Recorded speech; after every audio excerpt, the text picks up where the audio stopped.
Wow. Attends, est-ce que ça marche? Mon micro fonctionne. Attends, je vais le mettre là. Ça, ce sera au milieu, on t'entendra mieux. Fais-nous tester ta belle voix. Coucou Roulia. Ça va? Ça fonctionne, nickel. Super. Faut que je fasse avec l'autre main, on verra mieux. Ouais, non, mais c'est. Faudrait que je vois si je peux pas inverser, comme ça on sera moins paumé. Non, c'est bon, ça va pas trembler. Comment ça va tout le monde? Alors, bah oui, moi ça va bien. Et toi, tu vas Pareil, bien? pareil. En train encore de travailler sur de super costumes. D'ailleurs, j'invite les personnes de la rediff ou les personnes qui ne connaîtraient pas encore le travail de Raphaël à aller voir sur l'Insta. Ouais, C'est quoi là tes j'ai réseaux? travaillé sur mon premier costume de mariage. Mariage à thème Bridgerton. Voilà. Et t'as un peu communiqué dessus et tout? Pas du tout. Si, sur les stories, à la rigueur sur les stories, mais en même temps, quand c'est les clients, je pense que c'est un peu plus compliqué. Bah, disons que je leur demanderai si je peux publier des photos de leur mariage. Ça me montrera un peu mieux les costumes. Oui, voilà. Mais voilà, sinon, il y a ta page Raphaël Tournadre et ta page de photos plus professionnelles encore. Ouais, mais ça fait longtemps que je prends pas de photos professionnelles. Donc, mon privé personnel, tout ça, j'y poste plus de conneries et de trucs relatifs à la couture plutôt que le résultat final. Oui, mais je parlais de la page aussi, notamment Orgia Erotica. Oui, pour tous les trucs plus professionnels, en tout cas Voilà. les photos prises par des gens dont c'est le taf. Ah oui, ça y est, je viens de comprendre le sens de ta phrase. Non, mais faut que ça tourne dans ma tête. T'inquiète. Bon, du coup, le Rouya, on lisait que tu reviens de. Tu viens de rentrer. Ah, tu viens de rentrer d'un festival de BD Ça fait avec. longtemps que j'ai pas fait de festival de BD. Ah, moi aussi. Ok, Ça me manque ceci dit. j'en ai jamais fait en fait. Ah ouais. Non, j'ai fait ce festival de livres à Paris Ok. deux, trois fois et c'est tout. Ah, t'as des festivals du livre, même un peu médiéval, tu vois. Ah, ça j'ignorais. Ouais. Je sais plus du tout, j'étais petit quand je faisais ça. Enfin, petit, c'était il y a 5 6 ans quoi. Oh, le temps passe si vite. Donc du coup, oui, tu reviens, tu as rencontré qui? Parce que je crois savoir, enfin si c'est dans le domaine du manga, je crois me rappeler un peu de son nom, on en avait parlé avec un de nos amis proches. Sauf que si c'est l'auteur que je pense, si c'est l'auteur que je pense et que c'est un auteur de manga, je sais pas si c'est avéré, mais il a été accusé, peut-être à tort, j'en sais rien, d'utiliser de l'IA génératrice pour son travail. Et j'espère que c'est pas le cas, parce que je me disais, ah, je m'y intéresserais bien, ça serait une façon de. Un auteur argentin. Ah, donc c'est pas lui. C'est pas lui. Je connais pas beaucoup d'auteurs L'auteur de BD? argentins. Ouais, de nom en fait, je les connais pas de grâce. Ah, argentin. Non, moi tu me dis Argentine, le seul. Alors, je suis encore plus mauvais en auteur étranger, mais du coup, même en BD de base, je suis pas bon en fait. Moi, manga un petit peu, d'où le stream, un petit peu. La BD, je commence à essayer d'explorer un peu plus. Comics, c'est encore un peu obscur pour moi. Et voilà, et après, bon, bah, c'est les romans et les autres formes de littérature que j'explore aussi encore un peu. Et voilà. Ouf, un peu mal les deux. J'ai toujours mon siège de tout cassé là, tout cassé. Donc voilà, donc ce stream là, on va. Attends, je bouge ça parce que j'arrive pas à avoir le retour en faisant ça. Ah, c'est mieux. Voilà, j'arrive pas à avoir le retour. Donc aujourd'hui, on va parler de nos littératures horrifiques dans le domaine du manga d'horreur et aussi de mangaka horrifique. Alors, ce qu'on entend par mangaka horrifique, c'est les auteurs de manga ou autrices, bref, les autoristes, qui se spécialisent dans le genre de l'horreur.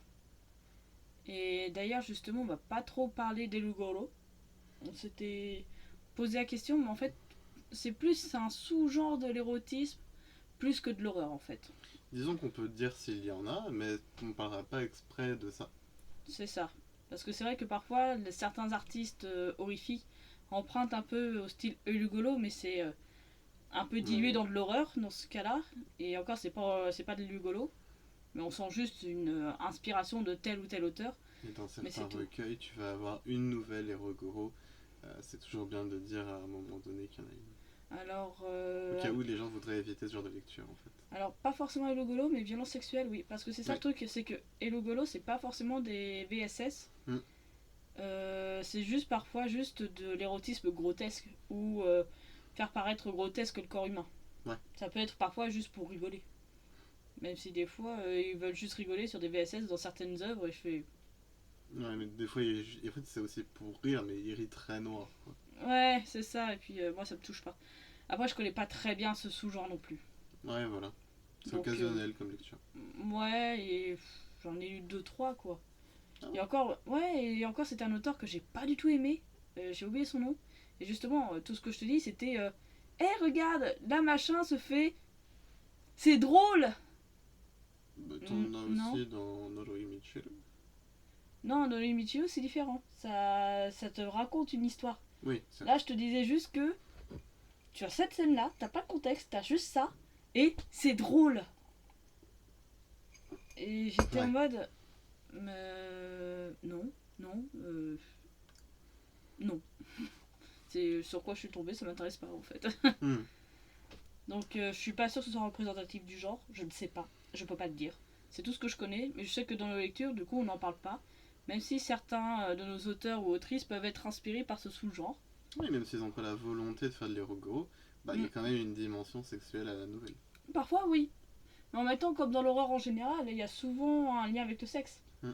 Mais j'allais dire, même de façon métaphorique en fait. Du coup, est-ce qu'on devrait faire le tour des trucs négatifs qu'on risque d'aborder ou... Oui, alors les trucs négatifs, bah déjà on va parler de choses gore.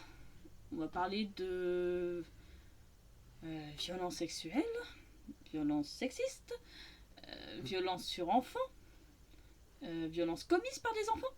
Oui, oui, oui. Oui. Euh... Non mais c'est tellement large. Euh... Gore. J'ai déjà dit en premier. Ah, il me semblait. Ouais. Sexiste, je l'ai déjà dit. Oui. Je dirais même parfois sexiste sans vouloir être sexiste. Ce que j'entends par là, c'est que j'ai déjà lu des auteurs, enfin du coup c'était des hommes, Qui banalisait la violence sexuelle ou un truc comme non pas du ça. tout, justement pas ça, Mhm. mais qui avaient des propos assez misogynes justement, mais qui pensaient que bah c'est comme ça la vie. Ouais, Je t'avais... pense que je vois de quoi tu parles. Mais c'était à une autre époque, même si de nos jours il y en a encore pour penser comme ça, tu fais... Ouais... Non, non, non, non. Mais non, là, je te parle plutôt de des auteurs ou autrices qui ont des biais de pensée assez qui peuvent nous déranger. C'est pas Qui l'œuvre date d'une autre époque, entre guillemets. Ouais. qui date d'une autre époque et qui parfois sont contemporains. C'est dommage. C'est dommage. Oui. C'est ça. Donc il y a de ça. Et après, qu'est-ce qu'il y a d'autre de violence sur animaux des fois? Oui, c'est vrai, c'est vrai. Pas tant que ça dans mon souvenir, mais ouais, il y en a. Non, les Ah gens sont si. pas des monstres. Comment? Non, ce serait vraiment monstrueux pour le coup. Alors, je t'avais conseillé de lire Serpent Rouge. Oui. Dès le début, c'est assez violent. Bon, bah, voilà. Oui. Je saurais à quoi m'attendre. Je préfère ça qu'être soumis à la violence. Bah tiens, on va faire une transition. On va commencer par parler d'une œuvre que j'aime bien. Vas-y, fais péter. Avant ça, est-ce que tu voulais partager un petit truc concernant ce que tu avais vu à ton festival, Roulia? Sinon, nous, on va prendre... Moi, je sais que Serpent Rouge, il est dans ma bibliothèque. Est-ce que tu penses que tu peux me le choper sans tout faire tomber? Non. Tu vois. Non. Serpent Rouge. Attends, je vais le faire. Je vais te Je ne vois littéralement pas. Attends, non. Attends, décale-toi, je vais me lever. Voilà. C'est cette œuvre-là. Là. Là. Mais je sais pas lire. Alors, la couverture, déjà, ça peut choquer. Alors, tu es sur le Discord de Tom. Alors, je connais Tom. Enfin, l'artiste, hein, pas personnellement, bien sûr. Mais je crois pas être sur le Discord, non. Mais j'y jetterai un œil si tu en as parlé, oui, bien sûr. Donc là, justement, j'allais le dire tout de suite aux personnes qui... Bah, si elles nous écoutent, déjà, verront rien, donc tant mieux pour elles. Je t'ai MP le lien. Ok, bah je regarderai après le stream, du coup, si ça te dérange pas. Merci.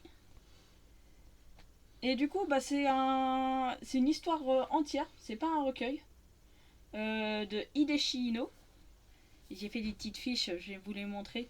Ça, attention, Raphaël va disparaître. Je sais même pas si c'est lisible. Je m'en suis aperçu après que c'était pas lisible.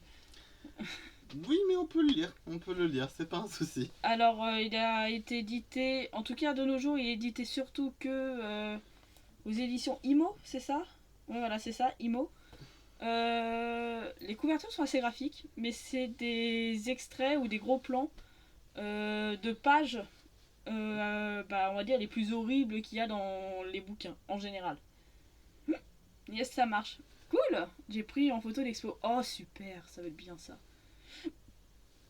Et du coup, comme j'allais dire, Serpent Rouge, je sais que j'avais entendu parler de l'œuvre et j'avais vu l'ancienne édition, donc je ne sais plus de quelle œuvre. Alors, je sais pas si les gens ont pu lire ou pas. Mais voilà, Idishino, c'est ce monsieur qui ressemble un peu à Papa de Schtroumpf. On me l'a fait remarquer et je peux pas dire non. Attends, voilà. Il fait une mini frise chronologique avec quelques œuvres. Voilà. Il est en tout petit maintenant. Voilà. Attends, je vais le mettre là en tout petit. Tu joues avec, c'est ça? je suis. J'ai dissocié. Mon cerveau il a fait. Tu dois faire quoi déjà? Ok. Donc je disais, oui, le Serpent Rouge, c'est une de ces œuvres que j'aime beaucoup. Et justement, bah, la couverture est assez trash, clairement. De toute façon, elle est dans la petite fiche que j'ai faite. Et honnêtement, je préfère celle de l'ancienne édition. Donc je sais pas si c'était Imo qui l'éditait en France à l'époque. Oui, parce que je vais surtout parler des éditions françaises. Je sais pas si je parlerai des éditions japonaises ou quoi, parce que je m'y connais pas tant que ça. Ou alors si c'est le cas, je vais pas en parler de façon intéressante. Plutôt ça, c'est ce que je veux dire.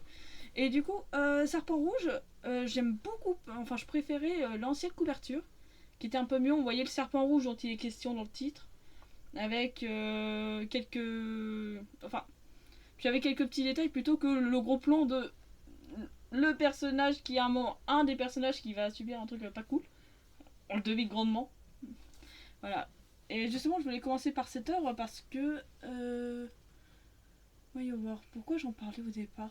Je sais plus. Tu voulais commencer par quelqu'un que t'aimais bien? Oui, voilà, une œuvre que j'aimais bien. Bah justement, oui, parce qu'on avait parlé de violence sur un niveau. Oui. Et justement, Serpent Rouge, c'est très sympa parce que c'est une œuvre complète. C'est une seule histoire de A à Z. La plupart des œuvres dont on va parler, il y en aura certaines qui sont des recueils. C'est pour ça. Et je vous montre un petit peu, sans trop en dire, juste les premières... juste l'histoire. C'est un style assez ancien. Les dessins de Hideshi Ino. Enfin, rétro, je sais pas si c'est le terme à cette époque-là. Je crois que ça a été écrit à quelle époque? Je ne sais plus.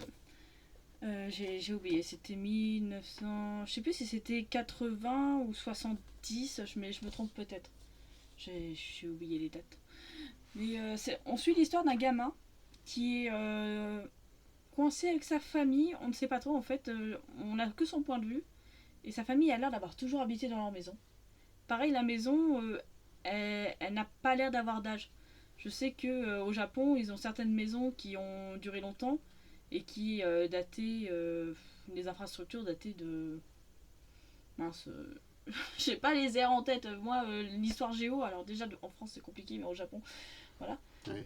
Et bah, le petit, cette maison-là, il aimerait bien parfois en sortir de la forêt qui l'entoure, mais où qu'il aille, il finit toujours par retourner à sa maison. Et sa famille, elle est pas saine d'esprit. Très bien. Non, non, c'est terrifiant parce que tu te dis, mais ça fait combien de temps qu'ils sont là? Est-ce qu'ils ont poussé dans cette maison? On va pas répondre. Est-ce qu'ils sont consanguins? C'est la question que je me suis posée un moment. Parce que je viens de réaliser qu'on n'a pas mis inceste dans les trigger warnings. Je crois qu'il n'y a aucune de mes histoires qui en parle. Mais je sais que dans ce truc-là, il y a un délire un peu bizarre avec la belle-fille. Donc la femme du fils, donc du J'ai dit patriarche, mais non, parce qu'il a un père, le fils. Mais bref, la belle-mère, il y a un délire un peu bizarre avec du coup le papy. Où le papy veut toujours qu'elle lui masse son furoncle, etc. Ouais, c'est très dégueulasse, ça éclabousse tout le temps ce truc. Eh bah, très bien, bon appétit. Ouais, c'est ça éclabousse beaucoup, mais t'as aussi un côté peur de qu'est-ce qu'il y a dans la maison. Et qu'est-ce qu'il y a à l'extérieur de la maison. Mais voilà, je te laisserai découvrir et je laisse découvrir les personnes qui voudraient un jour mettre la main dessus. Mais c'est une œuvre que j'ai pas mal aimée. Et il y a un petit peu quelques touches de sensualité un peu dérangeantes par moment. Okay. Mais j'en dis pas plus. Heureusement, il n'y a pas d'inceste, hein, je préviens quand même. Voilà. Même s'il y a un climat un peu gênant, on va dire. Un climat qui fait oula. Mais non, ça va pas là-dedans. Et justement, violence sur animaux, je vais juste dire ceci, c'est que du coup, le père de famille, donc le père de notre héros, lui, il est chargé de s'occuper des poules. Donc du coup, tu sais comment ils se nourrissent, c'est bien. Bah, il punit les poules. Il leur coupe la tête quand elles donnent pas assez d'œufs, et après il les nourrit pour les remettre dans les cages, quand il les a punis. Et ça, c'est que le début de l'histoire, et tu fais... Je comprends pourquoi le petit veut sortir, du coup. Bah ouais. Et tu fais, ok. Surtout que c'est cool une poule. Ouais, bah les poules, c'est trop cool. Mais voilà, donc ça c'est une œuvre que j'aime pas mal de Hideshi Ino. C'est pas la plus soft. La plus soft, moi je conseillerais Onimbo par exemple. Mais est-ce que toi tu veux nous parler d'une œuvre que toi tu aimes beaucoup dans le genre de l'horreur? Et je vais enlever la petite mais je n'ai fiche. pas lu spécifiquement Ino. Enfin moi j'ai pas encore lu cela, ça c'est sûr. Tu peux parler d'un autre auteur? Moi je sais que Ino je suis la seule à avoir lu de nous deux. Et pareil, toi, il y a des œuvres que tu as lues que je ne connais pas, ou alors très mal. On va prendre le plus évident, ce sera Junji Ito. Junji Ito, alors j'en ai plein. Dont un des livres que tu m'as prêté que j'ai pas encore fini. Tu veux choisir dans tout ça? Il y en a un qui te tente ou pas? Ou son œuvre en général. Je vais parler de comment j'ai découvert Junji Ito parce que j'aime beaucoup cette histoire. À la base, j'ai fait des études pour être costumier. Et j'ai dû faire un stage à Paris pendant 2 mois pour... parce que c'est un stage quoi. Et je suis allé habiter dans une chambre chez l'habitant, je ne sais plus où. Et j'ai découvert Junji Ito parce que je travaillais surtout le soir en fait et je devais m'occuper la journée. Mais autant que quelqu'un qui est pauvre et qui connaît personne. Donc j'ai surtout lu des scans, j'ai essayé de découvrir le monde des scans. Et je suis tombé sur plein de petites nouvelles en anglais de Junji Ito. Ah oui, toi t'as connu avant qu'il soit plus connu que ça en France, quoi. Je suis tombé dessus purement par hasard. Ouh. Et du coup, comme j'avais une bonne notion d'anglais et tout, je les lisais, je les bouffais en fait. C'était incroyable. Des fois, il y avait quelques pages de Uzumaki, donc la spirale, ou des choses qui sont aujourd'hui dans les recueils en fait, comme des nouvelles sur Tomie ou des choses comme ça. On en reparlera après, je pense. Mais du coup, voilà, j'étais chez une femme un peu folle. Concrètement, elle pensait que je pissais contre la porte. Ah oui, tu m'as bien raconté cette histoire. Elle avait 2-3 chats. Mais c'est plus crédible de penser que c'est moi qui pisse sur les portes que les 3 chats en question. Oh, j'avais oublié que c'était à ce moment-là cette histoire. Ouais, je la retrouvais régulièrement dans ma chambre ou dans mon lit, même pas forcément seul en fait. Mais moi je payais que 300 balles, hein, c'est pas mal pour Paris. Enfin, concrètement. Je suppose. Oui, j'ai eu de la chance, j'imagine. J'ai vécu que gratuitement logé sur un canapé à Paris, donc je me rends pas compte. J'avais une petite chambre, c'est sympathique. Même si elle a voulu faire des travaux dedans pendant mon séjour. Donc c'était poussiéreux à fuck. Ah, la précarité de la vie étudiante et jeune adulte. Ouais, c'est ça. Mon stage s'est bien passé, j'ai découvert Junji Ito, donc je suis très content. Et puis ensuite, Junji Ito est réapparu beaucoup plus fréquemment dans l'entourage que j'avais, dans les librairies, dans les FNAC, dans les trucs comme ça où on part lire des BD quoi. Et du coup j'ai redécouvert Junji Ito en français, ce qui est sympa aussi. Et du coup beaucoup plus de recueils parce que il n'y avait pas autant de recueils quand j'ai découvert. Donc j'avais un peu de la chance de gratter quelques histoires. Et j'ai lu des histoires qui étaient vraiment aujourd'hui considérées comme cultes, notamment donc La Spirale ou Tomie. Euh, Parce que du coup, bon, on va reparler de Tomie par exemple. Vas-y. Tomie, c'est un personnage récurrent dans beaucoup de nouvelles Mm. qui ont été résumées à même un gros livre appelé Tomie. Euh, et en fait, c'est intéressant parce que tu as toujours un schéma qui suit la créature qui est Tomie. Et du coup, entre guillemets, elle a toujours le même instinct, la même volonté, les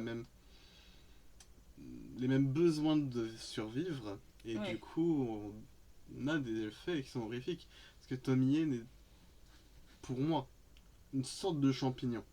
Oui. L'image est très bonne, je trouve. Ouais, ouais, ouais. Pour moi, c'est la meilleure façon de considérer Tomie. Je vous la suis parce que c'est absolument génial. Mais voilà. Pour cette histoire-là, ça c'est rentré dans ma vie au moment où je me disais, bah, je ferai des costumes toute ma vie. Tiens, d'ailleurs, je vais montrer la petite fiche de Junji Ito. Ouais. Je l'ai pas mis pendant que tu parlais parce que j'avais peur que ça te cache. Tiens, je vais. Ah, c'est pas ce que je voulais faire. Non. Voilà, je vais le mettre là en attendant. Non, attends. Bon, au pire, c'est moi qu'on va cacher cette fois. Ouais. Voilà, j'existe pas. Je suis caché. Alors, hop, Vas-y. on va faire comme ça. Attends. Hmm. Alors, l'école Attends. emportée. Je suis Voilà. caché. L'école emportée est très sympa. Décomposé. Décomposée. Oui, c'est ça. Décomposé. L'école décomposée est très sympa parce que, bah, comment dire, on a bien la dimension horrifique qui s'installe à un moment donné et où on reconsidère tout ce qui s'est passé depuis le début pour dire, oui, il se passe bien de la merde. En plus, j'ajouterais, excuse-moi Vas-y. de passer un truc, c'est que l'école décomposée, c'est aussi très drôle, honnêtement. Et c'est une critique de Junji Ito sur ce truc, enfin un truc dans la société japonaise qui fait, quand tu fais une faute, tu dois toujours te pardonner, mais c'est pas toujours sincère et c'est toujours trop. C'est souvent trop. Et quand il n'y a pas de réelle volonté à vraiment faire un monde adorable, on va dire que ça le saoule. Avec nos mots, ça le saoule. Et du coup, il a vraiment ridiculisé ça. Entre autres parce que ça parle aussi d'autre chose. Mais voilà, c'est très drôle et horrible. Et je te laisse reprendre la parole. Bah, Junji Ito fait beaucoup de critiques, ce que je peux comprendre en fait. Mm. C'est sûrement aussi pourquoi les gens apprécient son œuvre. Et pour revenir à l'école emportée, effectivement, en fait, c'est un bon truc pour se rentrer dans ce qu'a fait Junji Ito parce que c'est une œuvre qui se suit en fait et qui est pas trop gore, pas trop dur à comprendre. Faut juste accepter ce qui se dit et ce qui vient et puis tout se passe très bien. Uzumaki, par contre, ça demande un peu plus d'attention parce qu'il va se passer beaucoup de choses, mais c'est celui qui va le plus retenir l'attention. Enfin, on le commence, on le termine dans la même journée. Oui. Puis Uzumaki, il y a aussi ce côté où au départ tu te dis les nouvelles n'ont pas trop de lien entre elles, puis après si. Il y a un vrai. Enfin, il y a un fil rouge et après ça se suit. Mm. C'est plutôt comme ça que je le décrirais. C'est ça. Hop. Alors, vu que je sais pas si c'est visible à l'écran, je grossis juste pour la mini frise pour les gens qui veulent regarder ou mettre sur pause. Ouais, c'est juste des petites infos complémentaires que j'ai mises. Junji Ito, après, il a eu une grosse carrière, c'est assez facile d'en savoir sur lui. Mais il y a certains auteurs et autrices dont on va parler où là, j'ai dû aller sur le wiki japonais. Bah, pour dire à quel point Junji Ito a vraiment la cote en ce moment, euh, au Havre, il y a eu devant la gare une exposition de planches de Planète Remina. C'était Planète Remina. Oui. Ah, mais il y avait aussi Sensor à un moment. Oui, mais moi Ah. c'est surtout Remina que j'ai regardé. Bah tiens, j'ai les deux juste à côté. C'est Mm. où? Voilà. Donc voilà. En France, on aime le manga, ça c'est sûr. Mais du coup, c'est ce qui s'est passé au Havre. Je viens de me rendre compte Et que c'était Remina, très on le cool. voit pas du tout. Attends. Faut dire que. Attends, là t'es bien. Là t'es bien. Voilà, Remina, on voit un peu mieux. Alors c'est assez absurde, il y a beaucoup d'horreur. Comment ça s'appelle déjà? Cosmique. Ouais, bah les deux en fait. Ouais, Hein. tout à fait. Sensor, j'ai pas on n'en fini. dira pas plus. Mais voilà. Si vous aimez un petit peu Lovecraft, Ouais. ou en tout cas ce qui a été fait autour du monde de Lovecraft, il y a beaucoup de raisons que vous soyez intéressé par Sensor et Remina. Et puis c'est un bon truc pour rentrer des fois dans les personnages absurdes. Dans Oui. Planète Sanguinaire, il y a que des personnages que je trouve Ouais, absurdes. il y a des personnages qui sont. C'est des caricatures. Et Attends. si vous en voulez une un peu plus sympa, qui soit pas trop dans l'horreur cosmique, il y a Black Paradox, qui est plus porté sur le surnaturel de manière générale. Tu veux essayer de l'attraper ou... Je vais me lever mon gros derrière. Voilà, Black Paradox aussi. Un recueil avec une histoire qui se suit. Et du coup, Roulia qui dit moi, Junji Ito, je l'ai découvert avec son expo à Angoulême, c'était impressionnant. Moi, franchement, j'aurais aimé y aller, mais à l'époque, j'avais pas encore pu mettre la main sur aucune de ses œuvres. Et justement, j'ai envie de parler un petit peu de Junji Ito aussi pour moi. C'est que ça a été un peu la porte d'entrée dans le manga de l'horreur pour moi. Puis c'est surtout que je sais que j'ai commencé à m'intéresser vraiment aux animés, aux mangas, même la BD, à me réintéresser à tout ça, même la lecture en général, et les films et les séries, quand je suis devenue adulte et après mes études, parce que j'avais à nouveau du temps. Ah, non, j'avais pas d'argent, mais j'avais une bibliothèque. Il y avait des bibliothèques, des médiathèques, et ça c'est super. Et je regardais des vidéos de plusieurs youtubeurs qui parlaient d'animés, tout ça, et il y en avait un qui parle de manga d'horreur à découvrir, et je suis super, j'aime l'horreur. Et du coup, je clique, et là, je vois les quelques planches de Junji Ito, je savais pas encore le nom de l'auteur, et je fais oh, c'est trop bien. Et Certaines planches parmi les plus connues viennent de Uzumaki. justement, j'avais l'une des premières images que j'ai de Junji Ito, c'est cette planche de Uzumaki avec le père qui a la langue qui se roule sur elle-même. C'est la première image de Junji Ito que j'ai vue. Et ensuite, il y avait le youtubeur avait aussi parlé du speech de Black Paradox, la première nouvelle. Mm. Et je suis très contente d'avoir enfin pu mettre la main sur le recueil qui est sorti il y a peu de temps. Parce que Junji Ito, en fait, on s'y intéressait un moment en France. Puis je sais pas pourquoi, on a tout arrêté. On a arrêté de le publier tout. Comme des tas de mangaka, en fait. C'est dingue à quel point c'est fréquent. Enfin, c'est parce que je dois avoir le nez dedans, mais je connais beaucoup d'artistes qui, d'un coup, je me dis, oh, c'est trop bien ce qu'ils font. Je vais acheter leur œuvre quand j'aurai les moyens, et puis ils sont plus édités. Et je fais, ah. C'est voilà, donc après tu les cherches dans les bouquineries, tout ça, si t'as de la chance. Et Junji Ito, bah du coup, là c'est seulement maintenant avec Mangetsu et Delcourt Tonkan euh, qui rééditent aussi ce qu'ils avaient. Bah, les deux éditent beaucoup de Junji Ito, donc c'est vrai que tu vas en librairie, manga, si tu cherches de l'horreur, tu croules sous le Junji Ito. Et en même temps, bah, c'est du bon parce que même les mauvaises histoires de Junji Ito, et on sait qu'il y en a, même les mauvaises, moi j'arrive quand même à les apprécier par le style graphique.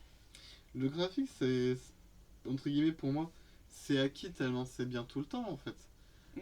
Il y a toujours un moment donné dans une histoire où bah, ça va être quand même stylé à regarder. C'est ça. Mais bon, du coup, certaines histoires m'ont laissé Est-ce qu'on frustré. est qu'on parle des cauchemars de Mimi? Il y a les cauchemars de Mimi. Et pourquoi, du coup, il faut qu'on parle des cauchemars de Mimi? C'est parce que c'est plus facile d'aborder du négatif en parlant de celui-là. Il y a une nouvelle qui fait une page recto verso. Voilà. Rien que ça. Et il y a rien dedans, c'est juste. Mm. Alors le panneau, il est l'ombre bizarre. Oui, le panneau, il a une ombre bizarre et fin. Ça aurait été cool que tu puisses avoir des photos de l'expo parce que bah, pour toi c'est des bons souvenirs en fait. Et puis c'est cool de se dire où est-ce que j'étais quand c'est arrivé. Ce petit Wow. truc. Attends, parce que moi je l'ai pas lu à voix haute. Un peu deg de ne pas avoir fait de photos de l'expo. Ah ouais, bah. Au moins tu y étais aussi, t'as tes souvenirs perso, hein. Ça c'est déjà très bien. Parce que moi j'y ai pas pu y être. Et j'avais pas la thune. Et ensuite Junji Ito, j'avais pas encore eu la chance de lire son œuvre. Et je le sais parce que c'était l'époque où il parlait beaucoup de Sensor. Et je me disais, ça a l'air trop bien. Mais j'ai toujours pas lu Uzumaki, j'ai toujours pas lu Black Paradox. Black Paradox, il est toujours pas réédité en France. Et moi, je suis moins. C'est vrai que j'ai voulu te faire lire Uzumaki déjà dans notre premier rapport, je crois. Dans notre. C'est vrai que Raph et moi, on a habité ensemble à une époque assez jeune d'ailleurs. Et oui, t'as déjà essayé de me le faire lire en scan. J'avais lu en scan. Je sais plus si c'était anglais ou français. Mais moi, j'ai du mal avec les scans. Juste parce que c'est pas si intuitif que ça pour moi. C'est tout. Mais je me disais, non, mais il faut que je reprenne le scan. Et puis un jour, je vois que le bouquin est sorti. Je suis, non, mais il me faut le bouquin. Bah oui, C'est tout. Et je l'ai, c'est bon. évidemment. Il est. Là, au bout de mon doigt. C'est lui, regarde. Voilà. Waouh, un gros bébé. Comparé à ses frères et sœurs, là, je me rends compte que. Il pèse Faut un peu. pas se décourager à le lire, mais vous pouvez faire des pauses. Disons qu'il y a plusieurs arcs, plusieurs parties, on va dire. Oh, j'avais oublié cette nouvelle. Bref, Plein de nouvelles. mon appart est tenté. C'est lequel qui est tombé? C'est Jagan, mais il est réatterri pile comme il faut. Et ben on reparlera de Jagan quand je le ramasserai. Justement, est-ce que tu veux parler de la série Jagan? Tu l'as pas fini, mais. Ouais. Bah c'est un truc que je découvre, parce que je suis allé chez un copain, il l'avait et je trouvais la couverture trop stylée.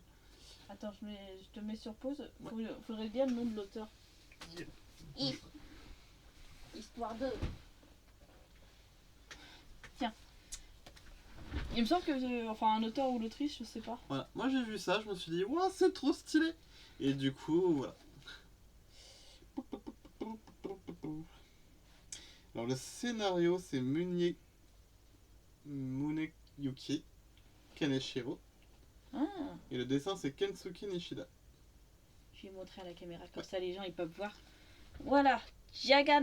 Ah, et je crois que soit la série est finie au Japon et bientôt en France, soit elle est déjà finie en France depuis peu. Je sais pas du tout. Je l'ai vu disponible dans des bibliothèques de ma ville. C'est l'heure de se réveiller les gens, réveillez-vous. C'est ça. Je l'ai vu dans la bibliothèque de ma ville, je l'ai vu chez des potes et je me suis dit bah, autant que je le lise.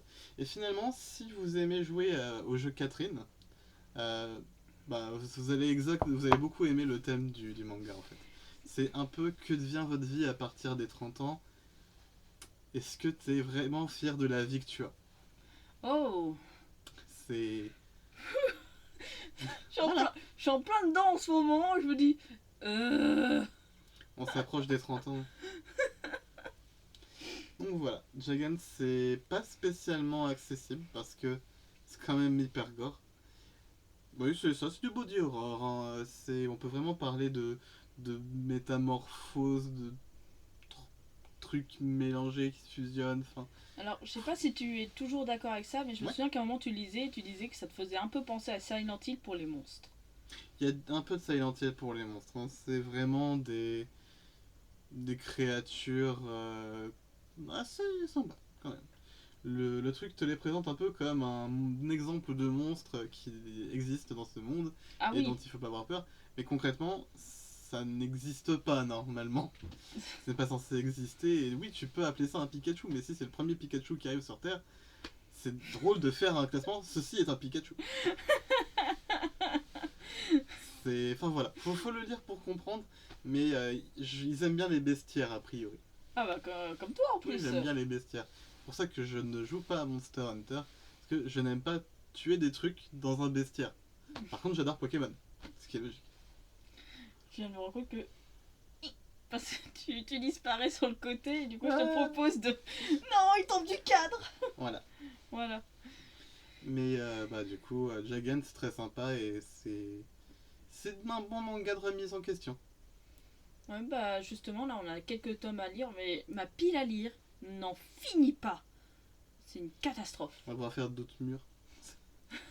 C'est vrai qu'il y a une photo sur Insta qui existe sur mon compte où on s'est fait un mur avec ma pile à lire qui a baissé et réaugmenté et rebaissé, je ne sais plus où elle en est. M'en parle pas. Ah bah Rouillard on se sait, hein, on se sait. La seule triche qu'on a fait avec sa pile à lire, c'est qu'on a mis des planches pour le plafond. Une seule planche. On a mis une planche pour le plafond, mais à partir du moment où il y a un plafond, c'est que ta pile à lire, elle est trop grande en fait. Et si le plafond est complètement recouvert lui-même de livres, Voilà, c'est au bout d'un moment, c'est qu'il y a lit putain. et si je dois Vite. tenir le plafond pour éviter qu'il le casse sous les livres, Oui, la planche a commencé à courber. C'était une petite planche, hein, mais je crois qu'il était 2h du mat. On avait que ça, on avait que ça à foutre. c'est ça, c'était assieds-toi sur la table et ne bouge plus. Ouais, je vais poser avec ma pile à livres. Non mais tu sais, moi je me comparais ça à un oiseau qui essaye de pécho, qui construit un nid, qui fait des danses et tout. Non, moi j'étais content de caler mes livres, de faire une fenêtre, de mettre le toit. De caler mes livres, mais oui. Oui, c'est ça. Alors, de quel auteur on va parler Je peux peut-être parler d'un auteur que moi je connais davantage que toi. Par contre, Bien si tu sûr. veux. Je vais sortir la petite fiche, tu vas disparaître pendant un instant. Ne Oh. panique pas. Voilà, vous ne voyez plus Raph. Tiens d'ailleurs, Roulia, toi qui as ton point de vue. Ah la fiche me touche. Toi qui. Pardon. Toi, est-ce que tu sais si on voit bien un petit peu la fiche ou si c'est pixisé de A à Z et j'ai mal fini mon taf hier. On peut zoomer, c'est pas grave. C'est ça. Donc on va parler de Kazuo Umes, ou aussi parfois appelé Kazuo Umesu. Et je crois que ça se prononce pareil les deux en fait, maintenant que j'y pense. Peut-être. Parce que le U à la fin des mots, des fois tu le prononces pas. On arrive à lire. Oh bah cool. Parce que moi, il y a que des pixels bleus. Donc Kazuo Umes, faut savoir que la première fois que j'en ai entendu parler, c'était dans Histoire courte, édité par Delcourt Tonkam, de Junji Ito justement. C'est pour ça que j'y reviens. Et dedans, il y a une nouvelle où c'est juste Junji Ito qui parle de l'influence de Kazuo Umes dans sa vie. Dans son univers horrifique. Et pourquoi? C'est parce que Kazuo Umes, il est aussi surnommé. Je vous montre un petit peu une dernière fois la petite frise chronologique. Parce que je me suis un petit peu embêtée à prendre des petites infos. Il n'y a pas tout. Je peux pas être exhaustive. Mais voilà. Et voilà, Kazuo Umes, il est aussi appelé là-bas le père du manga d'horreur, un truc comme ça. Je sais pas si c'est de bons termes en français. Mais voilà. Attention, il va disparaître.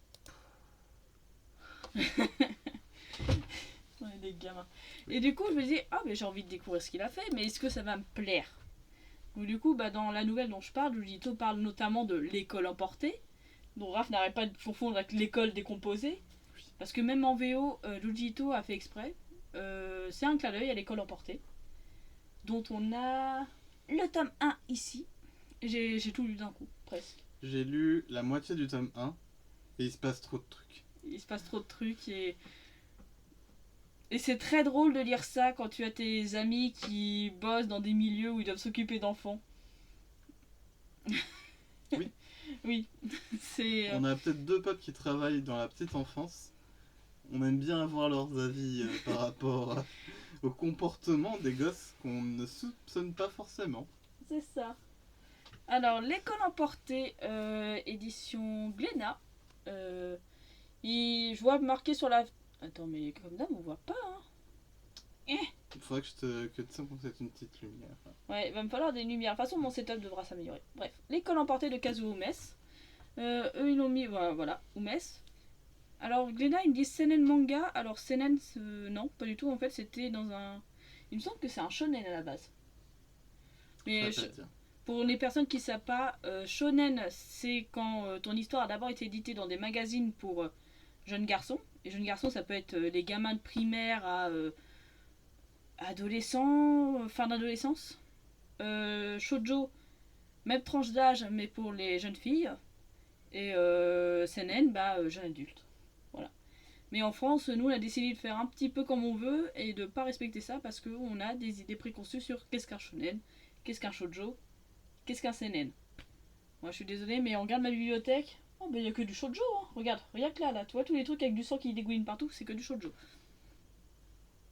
Le shoujo et l'horreur, c'est vraiment grosse histoire d'amour aussi.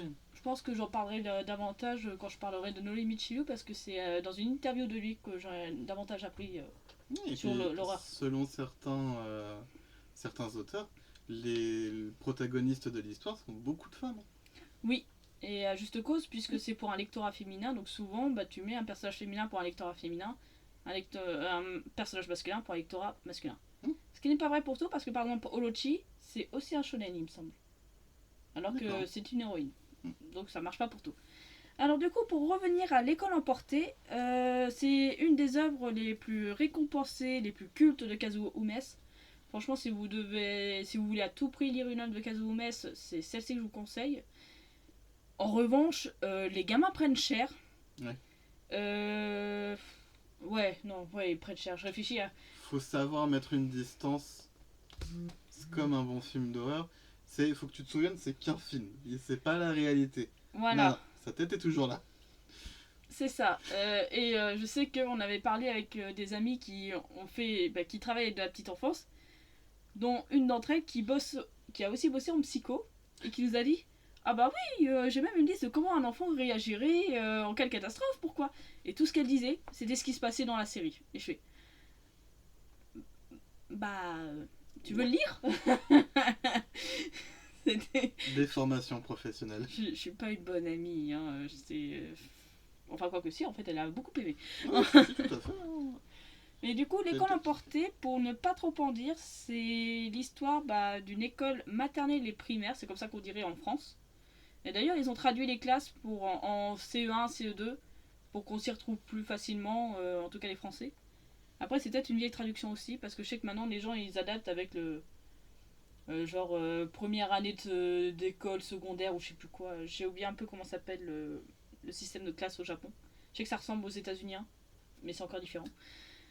Bref. Et du coup, cette école-là va disparaître d'un coup. Elle va être emportée, comme dit le titre. Et du coup, on va suivre un tout petit peu le point de vue, en tout cas au moins au début, des gens qui ne comprennent pas ce qui s'est passé. Ils pensent que les enfants sont morts. Et puis après, on adopte le point de vue des gamins. Et là, on se rend compte d'à quel point ils sont dans la merde. C'est vraiment. Tu regardes dehors, et c'est aussi ça que j'aime bien dans le manga, c'est que le fait que ce soit en noir et blanc, des fois tu n'es pas sûr de ce que tu vois. Parfois les couleurs ça t'aide, mais quand c'est en noir et blanc, tu sais pas si parfois sur l'image tu regardes du sang, du sable, de la cendre, de la gadoue. Et autour de l'école, c'est que ça. Tu as un désert, un marais, tu sais pas trop ce que tu vois. Il y a que ça autour d'eux. Mais dans le dessin, tu distingues vraiment les différents éléments. Alors, il y a Hmm. beaucoup d'éléments à distinguer, mais ça fait pas fouillis. C'est Voilà. vraiment qu'est-ce que je vois à l'instant T. Je te dirais oui, je peux comprendre ce que je vois, mais je comprends pas pourquoi c'est là. Aussi, voilà, c'est. Tu fais, mais qu'est-ce qui se passe. Et l'école, on ne sait pas où est-ce qu'elle est. Et on va suivre comment les personnes, enfin les enfants surtout, vont réussir à surmonter la crise et les adultes avec eux. Parce qu'il y a un adulte pour une vingtaine d'enfants, dont énormément de maternelles qui ne savent même pas Alors, la base de la vie, quoi. sans vouloir spoiler, le contexte historique est très important dans le manga vis-à-vis des réactions des adultes. Oui. Donc, Ça se passe dans les années. Mince, je l'avais dit, je suis bête. Je l'avais dit en quelle année ça se passait, mais j'ai oublié. Je crois que c'est fin 60, un truc comme ça. disons qu'on est dans un contexte un peu après-guerre du coup. Enfin, longtemps après-guerre, mais les parents, et surtout les personnes âgées, se souviennent de la guerre. Et la Seconde Guerre mondiale, c'est un gros traumatisme pour le Japon. Et on sent qu'il y a encore les stigmates dans la société japonaise. Ça se sent largement. Disons que c'est beaucoup abordé et ça explique beaucoup de choses. Voilà. Les adultes sont traumatisés par la tragédie, soit ils l'ont vécu eux-mêmes, ne serait-ce que quand ils étaient enfants, soit les gens, leurs parents ou leurs grands-parents l'ont vécu. Et du coup, c'est un traumatisme intergénérationnel qui s'est transmis. Et du coup, là où les enfants ne l'ont pas encore, les adultes l'ont, et comment est-ce qu'ils vont réagir à ça, quoi. Parce qu'il y en a certains, pour eux, on a été à nouveau attaqué, quoi. Ils ne me prennent pas aussi bien que j'ai dit, quoi. Mais l'école emportée est très sympa, et si vous avez lu Sa Majesté les Mouches, un roman science-fiction qui a aussi des notes d'horreur, vous avez beaucoup aimé l'école emportée parce qu'il y a vraiment un ton similaire, je trouve. Mais j'en dirai pas plus. Mm. Mais voilà, c'est une œuvre qui a pas mal inspiré beaucoup de mangaka que j'ai, notamment Junji Ito. Puis je ne saurais plus dire lesquels, mais je sais qu'il y en a beaucoup qui disent oh, j'ai lu ça, ça m'avait inspiré, des romanciers, des romancières. Bref, c'est une œuvre vraiment fondatrice au Japon, quoi. Voilà, et puis bon, j'en reparlerai peut-être après d'autres œuvres de Kazuo Mes, mais on va parler d'autres lectures. Ouais. De quoi veux-tu parler? Euh, des contes noirs de Noroi Michio. Wow, ok. Alors, le tome 1, je l'ai prêté, mais j'ai le tome 2, le tome 3 et le tome 4. Tu veux prendre lequel pour illustrer? Le tome 2, parce que je me souviens assez bien du dos. Et du coup. Il est là.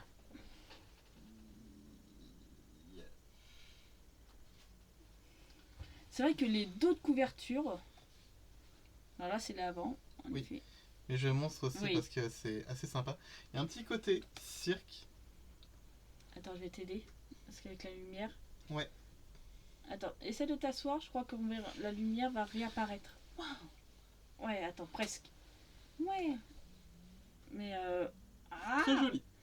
Voilà, je sais pas si on voit tout, mais oui, il y a un côté cirque avec des démons qui dansent, les flammes. C'est très tatou matériel. Hein. Si Ouais. je pouvais, je me ferais tatouer le truc. Ce serait très très cool. Et j'aime beaucoup le style de Noé Michiru. J'ajouterais aussi que Noé Michiru, c'est le deuxième auteur d'horreur que j'ai lu. Parce que j'avais un ami qui m'avait parlé d'une maison d'édition. Si tu veux montrer le dessin. Ouais. Bon, bah là, encore une fois, c'est gore. Donc je crois que c'est juste un modèle. Ah, on peut montrer celui-ci. Celui-ci, c'est ce qu'on avait déjà au dos. Oui, c'est ça. À moins que tu trouves une autre double page un peu impressionnante. Attends, je réfléchis. Dans celle-ci, ça va. Jolie méduse. Ouais, une méduse. Avec des gens un peu lascifs. Et à côté, une personne qui va se faire peut-être découper en deux. Voilà. C'est un joli dessin. Voilà. Et ça va. Tiens, je te laisse. Mais je disais que c'est toi qui en parlais. Vas-y, tu commences. Les contenants de Noroi Michiru, c'est vraiment des contes, mais pour adultes. Mais la notion de conte, elle est très présente, surtout dans le tome 1 avec la première nouvelle, parce qu'il faut avoir entre guillemets une double lecture pour comprendre vraiment où est-ce que la nouvelle veut t'emmener. Je la mettrai pas entre toutes les mains, mais il faut être conscient de ce qui peut se produire, et je crois que le manga, avant que tu commences, te met quand même une petite note de... Je pense. Et j'ai un rappel de ça, mais peut-être que je me trompe. Je pense que c'est moi qui t'avais prévenu plutôt. Ouais, en tout cas, il va y avoir du gore, il va y avoir de la nudité et de la sexualité abordée. Et parfois même des violences sexuelles aussi. Ouais. Dans Noé Michiru, c'est présent, c'est pas toujours montré. Il y a juste une seule de ces nouvelles. Je fais un aparté, il y a une seule de ces nouvelles où je suis. Là, par contre, c'est totalement gratuit. Tu sais, c'est une nouvelle où ça parle d'un coiffeur qui scalpe des gens et il te met les coiffures sur les gens.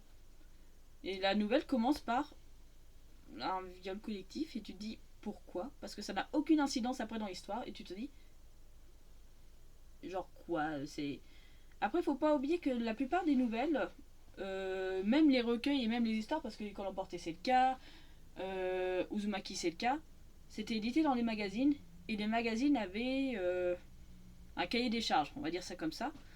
Et du coup, je me suis dit quoi, c'est le magazine qui ont dit c'est pas assez violent, on rajoute des trucs, je ne sais pas du tout. On aurait pu mettre ça, tu vois. Oh, elle me dégoûte celle-là. Il y a même pas de sang. C'est bizarre, hein, mais c'est même pas le sang qui me dégoûte. Tu vois, c'est ça où je me dis, des fois, il peut y avoir de l'érogolo. Dans ce genre, dans les œuvres de Noroi Michiru, il y en a. Concrètement, ouais. C'est quand même bien dégueulasse, mais ça se prend pas au sérieux.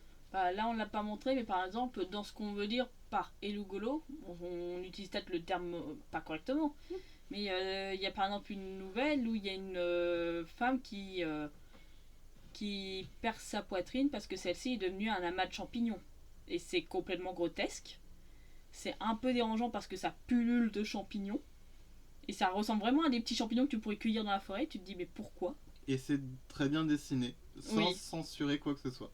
C'est ça. Et ouais, c'est juste de l'horreur grotesque.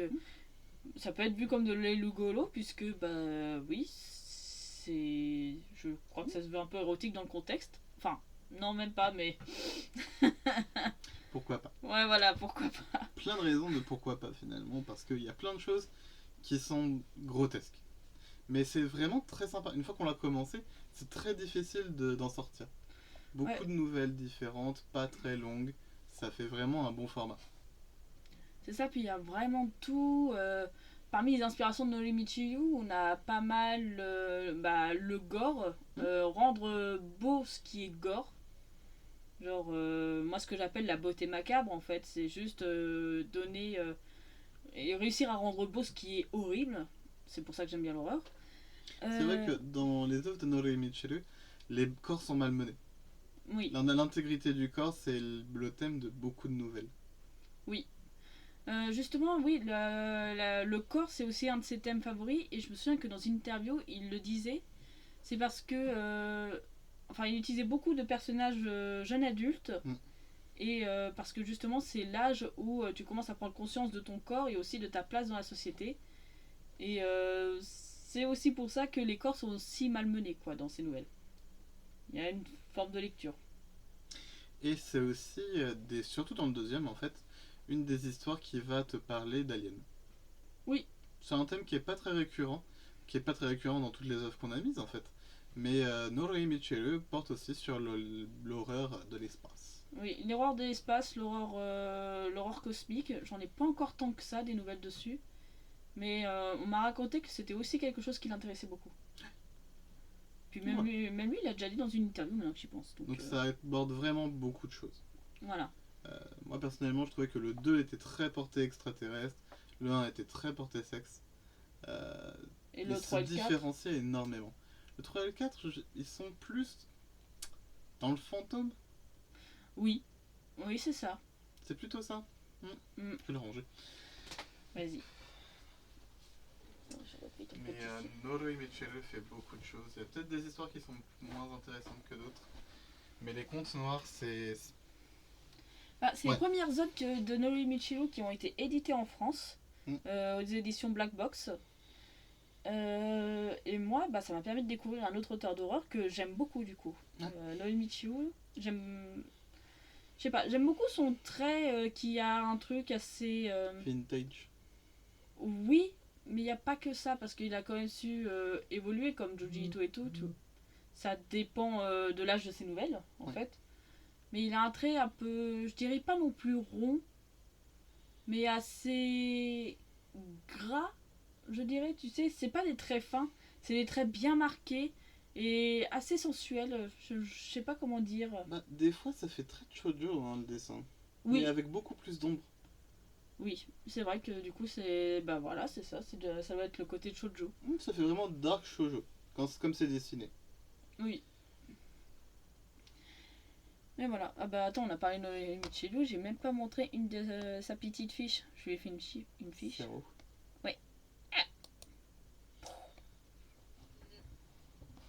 Voilà, donc Nole Michiru. Il a aussi fait 2 recueils sur les légendes urbaines. Et avant même Dan Dan Dan, c'est comme ça que j'ai entendu parler de Mamie Turbo. Ouais.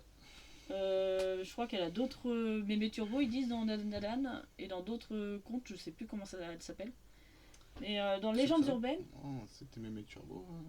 Hmm.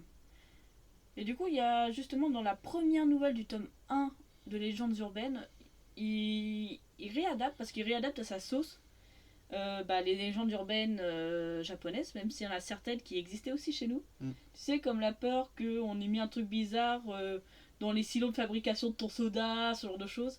Il reprend aussi ça notamment. Mais je sais que moi, il y avait la Kuchisake Onna, donc c'est-à-dire, tu sais, la femme à la bouche fendue. Je me disais, tout a été dit sur cette légende, franchement. Et si vous regardez. Attendez. Tu vas y arriver. Attends. Celle-ci, Ouais, le fantôme des toilettes, c'est un yokai qui revient très dans beaucoup d'histoires aussi. oui, c'est Il y en a vrai. eu dans Yami Shiba, il y en a eu dans beaucoup de trucs. Beaucoup trop de trucs qu'on a vu aussi, ouais. Les fantômes des toilettes, c'est même le thème de certains mangas. Donc, C'est il vrai. peut y avoir des contes remaniés un petit peu, des légendes urbaines dont l'auteur s'approprie en fait. Et justement, c'est là où j'en venais avec la Kuchisake Onna, c'est que moi, je me disais, oh, ça commence là-dessus, bon, bah, je vais lire, mais franchement, j'attends rien. Et en fait, j'ai été agréablement surprise parce que sa version de la Kuchisake Onna est encore pire que celle que se partagent les enfants. Et avec un propos vraiment horrible. Mm. C'est. Non, je vais pas spoiler, mais disons que sa version de la Kuchisake Onna, faut être prête. Enfin, faut être prêt. Prêt ou prête. C'est. Ça aborde les abus d'enfants. Mais dans le sens, leur mentir, les manipuler et d'autres choses. Même si c'est pas montré, on se dit que ça peut aller jusque là du coup. Mais ça parle de ça. Et je m'y attendais pas du tout. Et quand j'ai compris, je fais oh, ah oui, Bah, il y a d'accord. Et il a réussi à me surprendre avec la Kuchisake Onna, j'ai été étonnée. aussi... Ouais. Après, il y a quand même quelques thème récurrent. Pour revenir par exemple sur Junji Ito, l'horreur des carrefours. Voilà. Dans Oui. les carrefours, il y aura toujours une merde dans un carrefour. C'est un thème qui est récurrent chez Junji Ito et chez d'autres. Mais des fois, c'est juste au bout d'un moment, ouais, compris, tu parles de ça, c'est bien. Mais du coup, Noroi Michiru, il y a, je pense, beaucoup de thèmes qu'il aime beaucoup. Et ça se voit. Ça se voit très fort. Et du coup, Junji Ito, il a aussi fait une nouvelle, la ville sans rue. Donc c'est la seule ville où tu aurais dû être à l'abri, puisqu'il n'y a pas de carrefour. Et curieusement. Et curieusement, c'est pas bon non plus. Non. D'ailleurs, c'est une nouvelle que je trouve très étonnante, celle-là, parce qu'elle a plusieurs histoires en une, et tu sais pas où ça va, et à un moment, ça raccroche les wagons avec certaines histoires, mais t'as pas la solution d'autres. Et j'avais appris qu'elle avait été adaptée dans une des séries d'animation qui adaptent mal les nouvelles de Junji Ito. Mais je sais pas si tu connais la ville sans rue. Oui, je l'ai vue et je la trouve très intéressante. Surtout le personnage de la tante. Oui, Mais la tante, ouais. ouais, quand même, Junji Ito a pas de chance pour ses adaptations en animé. Hein. Non, je crois que les gens n'ont pas compris. Il y avait Uzumaki où on a eu de l'espoir, je l'ai pas vu. Et puis après. Mais j'ai vu des extraits des épisodes après le 1 et je fais une image PNG qui dégrossit. C'est ce que vous avez à proposer. Il y a des choses qui se lisent, il y a des choses qui se regardent. C'est. Oui, c'est comme ça, c'est comme ça. Là où ça me fait penser qu'on m'avait raconté un truc sur Junji Ito, c'est qu'il déteste la couleur. Ses dessins, il les pense jamais en couleur. Et c'est vrai que ça se voit parce que la mise en couleur de ses couvertures, par exemple, des fois je fais. Ça fait bizarre, tu vois. Là où, justement, Noé Michiru, je trouve que la couleur, c'est hyper criard, mais ça va très bien avec son style de dessin. Et t'as certaines nouvelles où c'est très important. Je pense à celle des chenilles. Oh purée, ouais, les chenilles. Mm. C'est vrai que ça aurait été bien s'il y avait une version couleur. Mais ça n'existe pas. C'est un truc qui pourra vous faire penser à The Summer Hikaru Died. J'en parlerai pas plus que ça, mais t'as certains effets dessinés qui font penser à ça. Avec les chenilles, ouais. Avec les chenilles, ouais. Les chenilles dans Noé Michiru. Comment s'appelle cette nouvelle-là avec les chenilles? Le pain? Je sais plus. Oh là là, je sais même Pas plus. me demander le nom des nouvelles par contre. On a commencé à trop lire de nouvelles. Parce que les chenilles, il y en a plein avec Noé Michiru. Il aime beaucoup les insectes aussi. Donc ça aide pas. À toutes. Bah tu pourras de toute façon rattraper. À toute rouilla, je ferai une rediffusion, oui. Ouais, voilà. Mais oui, cette. Justement, on va pas trop en parler pour pas spoiler ceux qui regardent l'animé ou qui le lisent. Alors pareil, je ne sais pas comment est l'animé et je veux pas le savoir. Faut le lire, il est génial. Ouais, ce manga il est génial, je l'attendais et je m'étais mal renseignée parce que j'avais lu qu'il y avait que 2 tomes de sortie. Je fais ah bah c'est une série en 2 tomes. Quand ça a commencé à sortir en France, je me suis dit bon j'ai dit au libraire tu m'en laisses quelques côtés si jamais tu les vends pas pour pas qu'ils les mettent en retour etc. Puis là, après un jour j'arrive pour les prendre. Puis là je vois qu'il y en a aussi un troisième, il y a un quatrième. Je fais c'est pas une série en 2 tomes? Il fait bah non elle est même pas finie. Je fais purée j'ai pas lu. À tous les coups, c'était 2 tomes sortis au Japon quand j'avais regardé, et en fait, c'est toujours pas fini. Et je fais ah d'accord. Ah bah bon, j'ai commencé une nouvelle série longue, tant pis. Et The Summer Ikaludai, c'est une très bonne. C'est un très bon manga d'horreur, et il paraît que l'anime est très bien aussi. Il est sur Netflix, c'est fait par Netflix, il me semble. Et il est mal aimé. À cause de sa dimension un peu LGBT. Oui, alors il est mal aimé par les gens qui vont faire ouin ouin parce que t'as des figurants là dans le fond qui s'embrassent et qui sont du même genre. Hein. C'est mal aimé par ce genre de communauté, ça compte pas. C'est ça, s'il est mal aimé des gens qui n'aiment pas le bonheur d'autres gens, on s'en passera. Voilà. C'est ça. Et sinon, à part ça, The Summer Ikaludai, ouais, c'est un shonen ai, donc c'est. Comment décrire le shonen ai? C'est une romance sans sexe normalement justement. Et qui n'est pas du tout centrée sur la relation pseudo-homo que peut avoir le livre ou pas en fait. Il s'avère que effectivement il y a des personnages qui puissent avoir des questions sur leur propre sexualité, mais c'est pas ça le thème du manga. Voilà, parce que Ikaludai, le début est très simple, Je vais juste raconter le pitch tel que je l'ai eu quand j'ai commencé à m'intéresser au manga. C'est... J'ai oublié son nom. Pas Hikaru, justement, l'autre. Bah, j'ai oublié.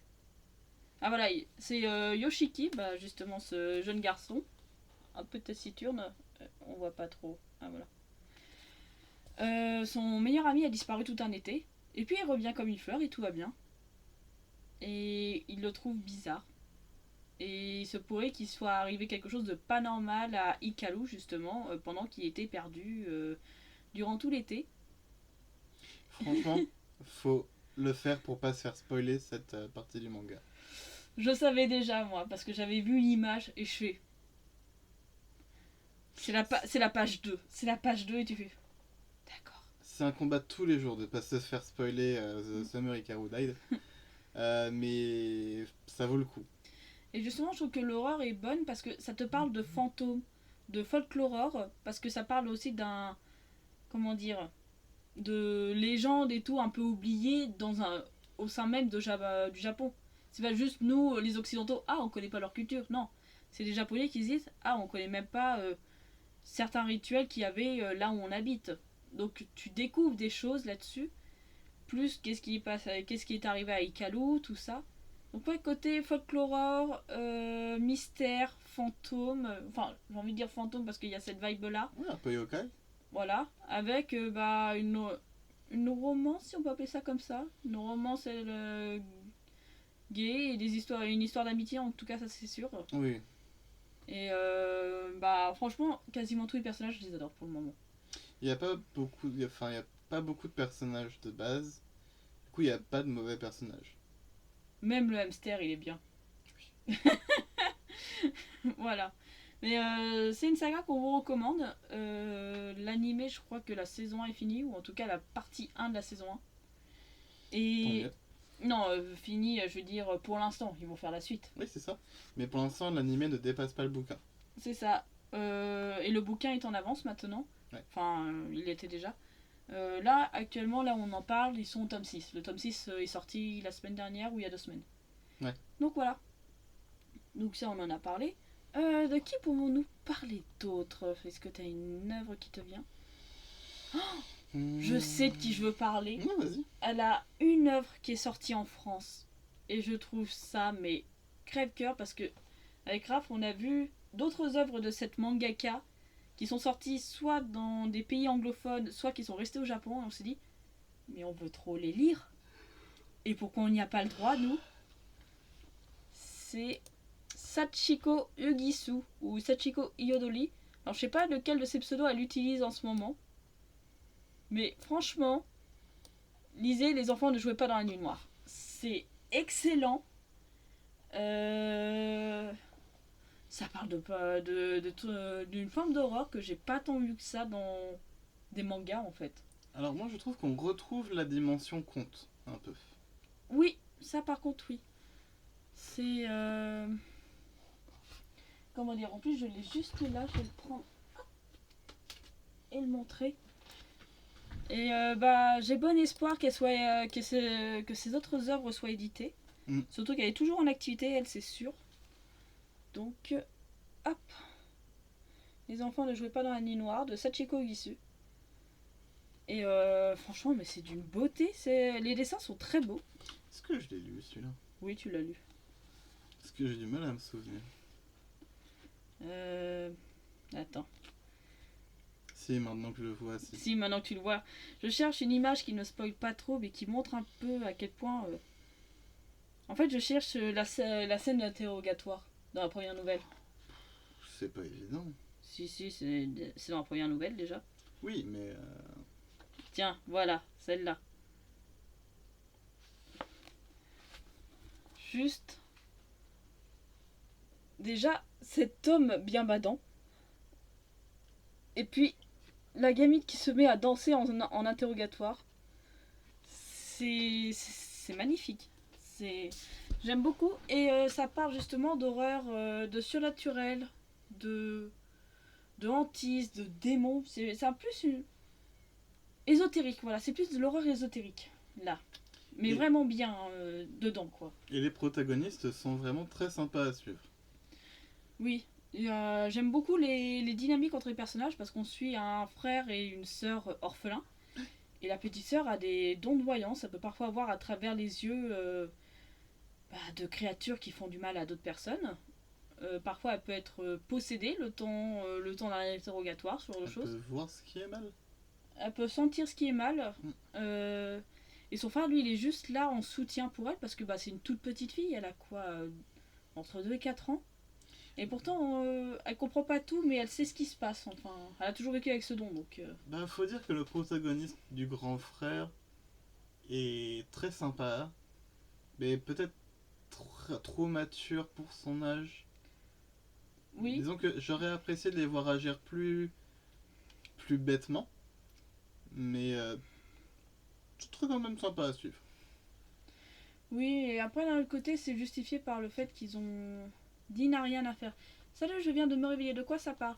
On va te remontrer le manga. Alors là, on est en train de parler de Les enfants ne jouaient pas dans la nuit noire de Sachiko Ugisu. Je te remonte la petite fiche qu'on a faite sur elle.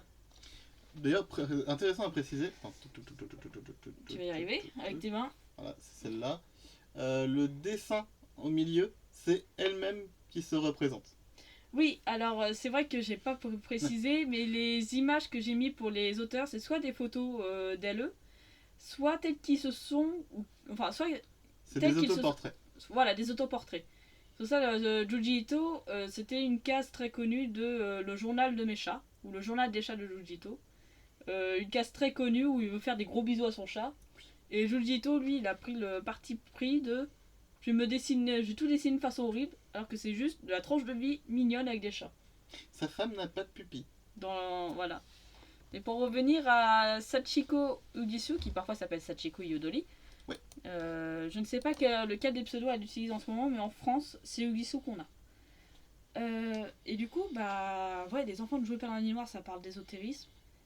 Et ouais, le gamin, c'est vrai qu'il est très mature, mais d'un autre côté, quand tu vois tout ce qu'ils ont vécu, j'ai souvent vu ça avec des frères ou des sœurs aînées. Ce truc où tu ne peux plus te permettre d'être un enfant et trop tôt. Et moi, c'est plutôt ça que je vois chez ces personnages-là, tu vois. Lui, il doit protéger sa sœur parfois d'elle-même, de ce qu'il y a autour d'eux. Et ils font pas confiance aux adultes, parce que les adultes sont terre à terre, ils ne croient pas sa sœur, on les prend pas au sérieux, soit parce que c'est des enfants, soit parce que le surnaturel n'existe pas. Et c'est horrible pour eux. Et j'aime bien aussi du coup le duo des policiers avec l'inspectrice et son bras droit, parce que on sent qu'ils veulent un petit peu être protecteurs avec les enfants, mais c'est vraiment non mais c'est bon, on va pas servir des enfants pour essayer de remonter une piste. Puis bon, ça marche. Ouais, bon. Disons que c'est un peu comme d'autres nouvelles, faut aimer les cavales. Oui, ça bouge beaucoup. Les nouvelles n'ont pas toujours de lien, enfin, ne se suivent pas directement. On croit jamais les enfants. Alors, si vous avez lu Les désastreuses aventures des orphelins Baudelaire, oui, l'important c'est l'argent. Croire des enfants n'a aucun intérêt. C'est une question de vie ou de mort. Faites d'abord confiance à votre instinct avant d'écouter des enfants qui savent de quoi ils parlent. C'est ça, Les désastreuses aventures des orphelins Baudelaire. Lisez-les. C'est très bien. C'est très très cool. Et de préférence, achetez-les d'occasion parce que si vous les achetez neufs, vous donnez de l'argent à Bolloré. Voilà. Voilà. C'est dommage, mais c'est la vie. Mais oui, et d'ailleurs, ça parle de ça aussi, le fait que les enfants sont jamais crus alors qu'ils savent de quoi ils parlent. Et la gamine, elle voit de ces trucs horribles. Genre, la première nouvelle, on retrouve le cadavre de leur cousine parce que la gamine a vu comment elle a été tuée. Et du coup, leur famille adoptante, qui était leur oncle et leur tante, ne veulent plus jamais les revoir. Comment tu veux ne pas mûrir d'un coup avec ce genre d'épreuves? Parce que t'as l'impression qu'ils ne sont pas à leur coup d'essai, les gamins. En fait, disons que tu prends vraiment le parti des enfants en disant oui, non mais de toute façon les adultes comprendront pas, donc fais ta vie. C'est ça, parce qu'il y a plusieurs fois où ils se disent faudrait qu'on aille chercher de l'aide. Et t'as soit le frère, soit la soeur qui font non mais on va juste perdre du temps pour qu'on nous dise que c'est pas la peine, donc on y va. Ouais. Voilà. Donc, mais ils sont entre guillemets autant la menace que peuvent l'être des enfants en fait. Voilà. Ils s'en sortent, et c'est très cool. En général, ils s'en sortent. Parfois, pas sans accroc. Faut pas avoir peur aussi d'enfants qui se font malmener parce que autant les héros en général, ça peut aller. Les personnages secondaires, faut faire gaffe à pas trop s'attacher à certains, hein. Oui, oui, oui. Voilà. Et comme je disais, les nouvelles ne se suivent. Enfin, c'est des nouvelles, mais elles ont parfois des liens entre elles. Et je sais que j'étais très contente de savoir que. Tiens, c'est bizarre cette marque que tel personnage a. Je me demande si ça va servir plus tard. 2 nouvelles plus tard, ce personnage se comporte vraiment bizarrement. Ça avait un rapport. Mais oui. Voilà, c'est tout. Je fais. Oh, d'accord. Non, franchement, c'est. Il a une ambiance de conte macabre. J'ai vu quelque part que des adultes, c'est des hommes et des enfants, des animaux qui doivent écouter. Ah, j'ai lu quelque part de la part des adultes que les adultes, c'est des hommes et les enfants, c'est des... D'accord. Oui, j'ai lu beaucoup de lectures qui vont dans ce sens-là. C'est à bien. C'est... Les enfants ne sont pas considérés comme des humains à part entière, mais même dans notre façon d'éduquer, de percevoir les enfants, combien de fois, même moi, des fois, j'ai le réflexe, parce que j'ai été éduquée comme ça, et je commence quand même à me remettre en question, il serait temps de... Tu sais, un enfant fait trop de bruit, tu dis « Oh, chut !» Tu ferais pas ça, un adulte. Alors c'est vrai qu'un enfant, c'est un peu un adulte qui n'est pas encore fini, mais sa parole a de l'importance aussi. Quiconque a déjà fréquenté un gamin en bas âge, c'est oui. Il va avoir 36 000 questions dont tu n'auras peut-être pas la réponse. Chacun de ces dessins aura une signification particulière pour lui que tu ne peux pas voir et qu'il faut demander. Et du coup, écouter l'enfant en dire ah, je t'ai dessiné là. Et moi je suis là. Je suis près de toi comme ça. Parce que je veux être près de toi. Hein, rien que ça, c'est un petit message qui peut être très très bien reçu si on écoute les animaux, les enfants. Sors. Voilà. I will go now. Je retourne sur ma planète. Ta planète a besoin de toi. Ma planète a besoin de Vous ne moi. reverrez plus Raph en stream après ça. C'est ça. Bah bravo. Non, les protagonistes sont très sympas pour revenir à Les enfants ne jouez pas dans la nuit noire. Et on attend beaucoup de suite de la part de cette autrice. En espérant que ça arrive vite. Alors, d'autres œuvres, parce que malheureusement, les suites, elle le dit à la fin de son livre. C'était. Alors, la première nouvelle, elle a été éditée à compte d'auteur, comme c'était marqué sur la petite fiche. Et toutes ces nouvelles-là ont été éditées dans Horror M, un magazine qui faisait de l'horreur au Japon. Mais du coup, elle a arrêté l'histoire de ces enfants-là pour que ça corresponde avec la fin du magazine, parce que le magazine est fermé. Donc normalement on n'aura pas la... c'est fini quoi. C'est bouclé leur histoire ces enfants là. Donc voilà. Et du coup moi je m'y étais attachée à ces gamins. Je fais bon bah tant pis. Moi je m'en voulais plus quoi. Tant pis. Mais par contre ces autres œuvres, genre notamment une, j'avais vu la couverture, je sais pas. C'est un enfant qui entre dans une salle sombre avec soit un monstre, soit un animal imaginaire ou quoi. Je sais pas si tu vois. Et je me dis, mais celle-ci, elle me fait envie. Puis il y en a d'autres œuvres qui me font envie. Ben, j'espère que ça arrivera en France. Voilà. On espère, on espère.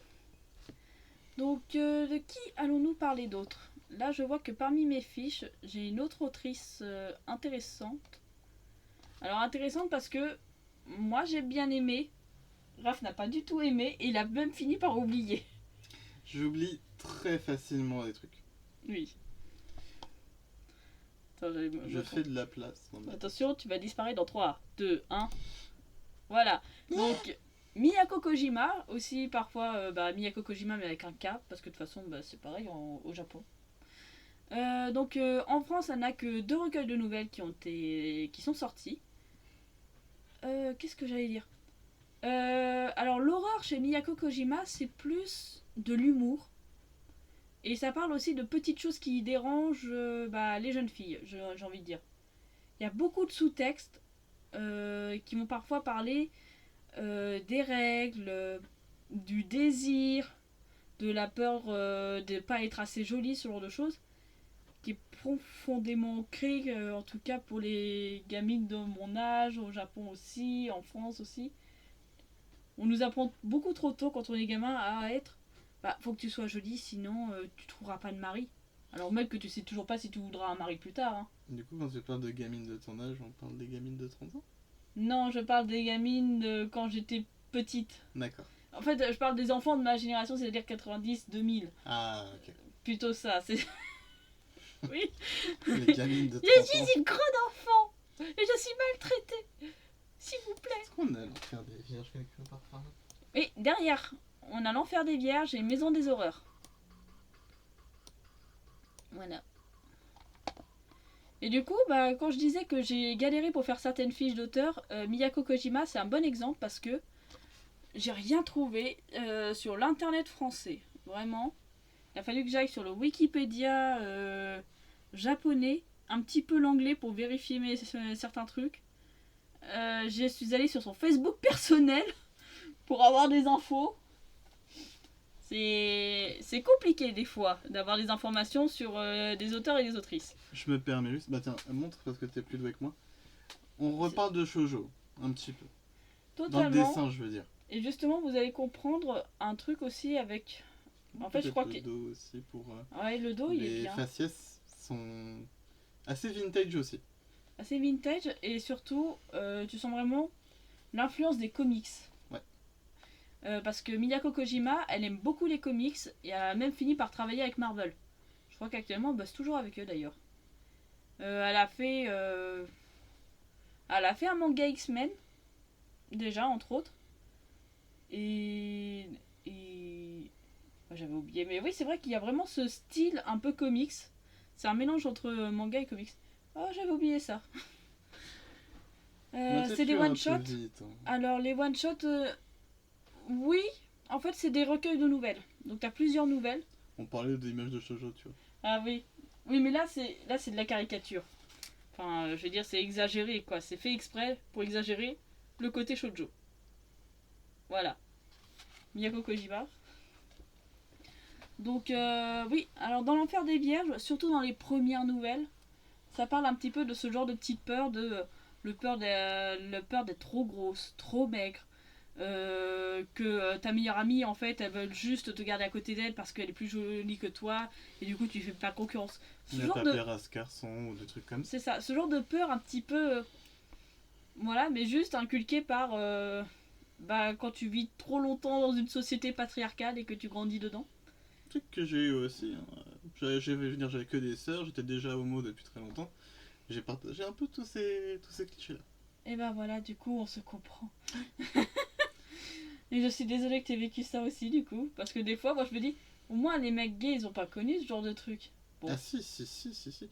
Alors, le truc qui se passe dans ma vie, c'est que, voilà, j'avais des menstruations tout à fait normales très longtemps, mais j'ai toujours été grossophobe de mon propre corps.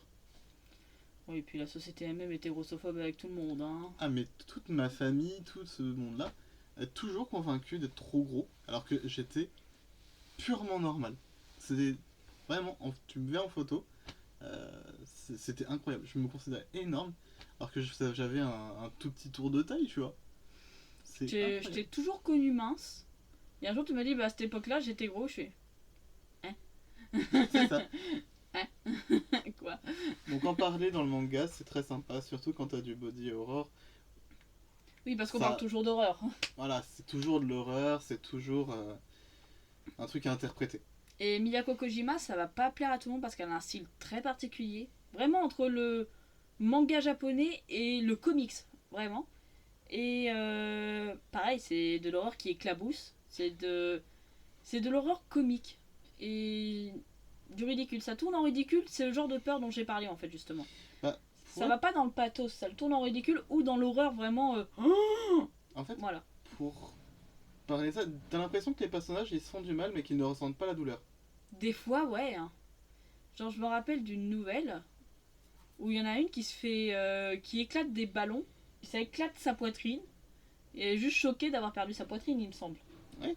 Je me trompe peut-être, mais je pense qu'il y a un délire comme ça. Mais normalement, un truc comme ça t'arrive, t'es en mode. On a coupé le son.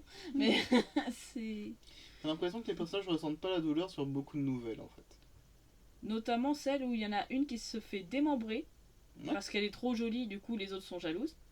Et du coup, bah, elle est recousue et. Ça va les copines, je vais bien. tu devais être morte, non? C'est pour ça que j'aime bien Kojima, c'est que c'est vraiment ridicule. Ouais. C'est le mot, elle met en scène les trucs de façon ridicule et gore, ça on va pas se le dire. Genre, celle qui m'avait le plus marqué, parce que j'avais beaucoup aimé, parce qu'elle me rappelait un peu la femme limace de Junji Ito. Alors, pour commencer, la femme limace, c'est une nouvelle de Junji Ito où une jeune fille commence à se sentir bizarre et elle se rend compte qu'en fait sa langue devient une espèce de limace ou d'escargot. Et du coup, il y a une nouvelle de Kojima. J'ai oublié comment ça s'appelle, je crois que c'est la tumeur, un truc comme ça. Mais elle se sent bizarre aussi, ça commence un peu pareil. Et en fait, elle commence à avoir une tumeur avec un visage humain qui pousse. Et en plus, il me semble que c'est vraiment dans le folklore japonais, ce truc-là. J'ai l'impression, ouais. En tout cas, je l'ai déjà vu ailleurs, plusieurs fois. Mm. Mais une tumeur avec un visage humain qui pousse. Du coup, tout le monde dit, bah ça, quand ça t'arrive, c'est que t'as fait un truc vraiment horrible. Il faut que tu te dénonces. Et la jeune fille, elle comprend pas. Elle est, mais j'ai rien fait, j'ai cette tumeur, je peux plus, j'ai mal, je suis déformée, tout le monde me fixe. J'ai une faute qui n'est pas la mienne, qui est directement sur moi. Et les parents sont désespérés, ils doivent garder leur gamine. Ils veillent sur elle. Ils se disent, mais la tumeur, normalement, elle devrait parler. Et là, elle devrait pouvoir parler. Et à un moment, la tumeur finit par se décrocher. Et elle fait... Je vais raconter la fin, parce que de toute façon, au moins, vous aurez les autres nouvelles. Mais c'est pour donner un peu le ton. C'est vraiment qu'elle se décroche de la gamine à un moment. Alors, après plusieurs semaines, voire mois, De gestation. De gestation, voilà, assez douloureuse mentalement comme physiquement. Et cette tumeur se décroche pour faire... Je suis désolée, en fait, je me suis trompée de ville, on m'a donné une adresse, c'était la bonne, mais c'est pas la bonne ville, votre fille n'a rien fait. Et puis il repart avec sa petite valise. Et tu fais... D'accord. Et moi, ça m'avait vraiment fait rire en mode... Je m'attendais à un truc vraiment horrible, avec la gamine qui va finir, mais très mal. Non, c'est... Elle a repris sa vie normalement, quoi. Ouais, c'est ça. Ce genre de choses arrive. Voilà, c'est pour donner un ordre d'idée, quoi. Kojima, ça peut être ça, comme ça peut être... faut pas manger ses proches. Et ça, c'est encore une nouvelle que je ne spoilerai pas, celle-là. Mais voilà, c'est pour ça que je me dis que ça peut être du très ridicule, rigolo, à du exagéré, horrible, voilà. Mais oui, what the fuck, comme tu dis, Tina, c'est... Faut se poser de questions et faut se percer les boutons. Je pense qu'elle essaye à un moment et que ça marche pas. Hein. Ouais, il me semble bien. Hein. Ouais. La plupart des nouvelles dont on parle, ça fait peut-être 1 an ou 2 qu'on les a pas lues et j'ai pas pu me remettre à jour dans mes lectures parce que... Non mais ça déborde, vous avez même pas tout à l'écran en fait. Hein. Et puis comme ça on le redécouvre, c'est sympa. Il y a d'autres œuvres dont j'ai envie de parler. Mm-hmm. Donc là on a parlé de tous les mangaka spécialisés dans l'horreur dont je voulais parler. Je pourrais aussi parler de Seno Knife. C'est ce que je veux dire. Je pourrais aussi parler de Seno Knife, etc. Mais il y aurait encore beaucoup de choses à dire. Et là j'ai plutôt envie de parler d'œuvres qui me plaisent. Parce que je pense qu'à 20h30 on va finir. Comme ça le live n'aura pas duré trop longtemps. Et on va pouvoir manger. Et tout le monde pourra manger. Et les personnes qui auront loupé le début, bah, pourront mettre la rediff s'ils veulent. Oui. Voilà. Donc moi j'ai envie de parler de ce super bouquin sur lequel j'ai fait ma story. Attention, je vais me lever. Attention à toi. Hop là. Un livre que j'ai voulu lire pendant un moment. On me l'a offert en plus, je viens de me rappeler. Oui, pour ton anniversaire. Oui, on me l'avait offert à un de mes anniversaires. Donc voilà. Devinez le titre de ce livre. Ouais, on donne beaucoup de lumière, attends. Attends, je me rends compte que sans la lumière, c'est encore plus flippant. Alors, avec la lumière. Bah oui. Et sans la lumière. C'est ça que tu vois quand t'essayes de dormir et que t'y arrives pas. Non mais toi aussi, t'es presque comme ça. Regarde la caméra.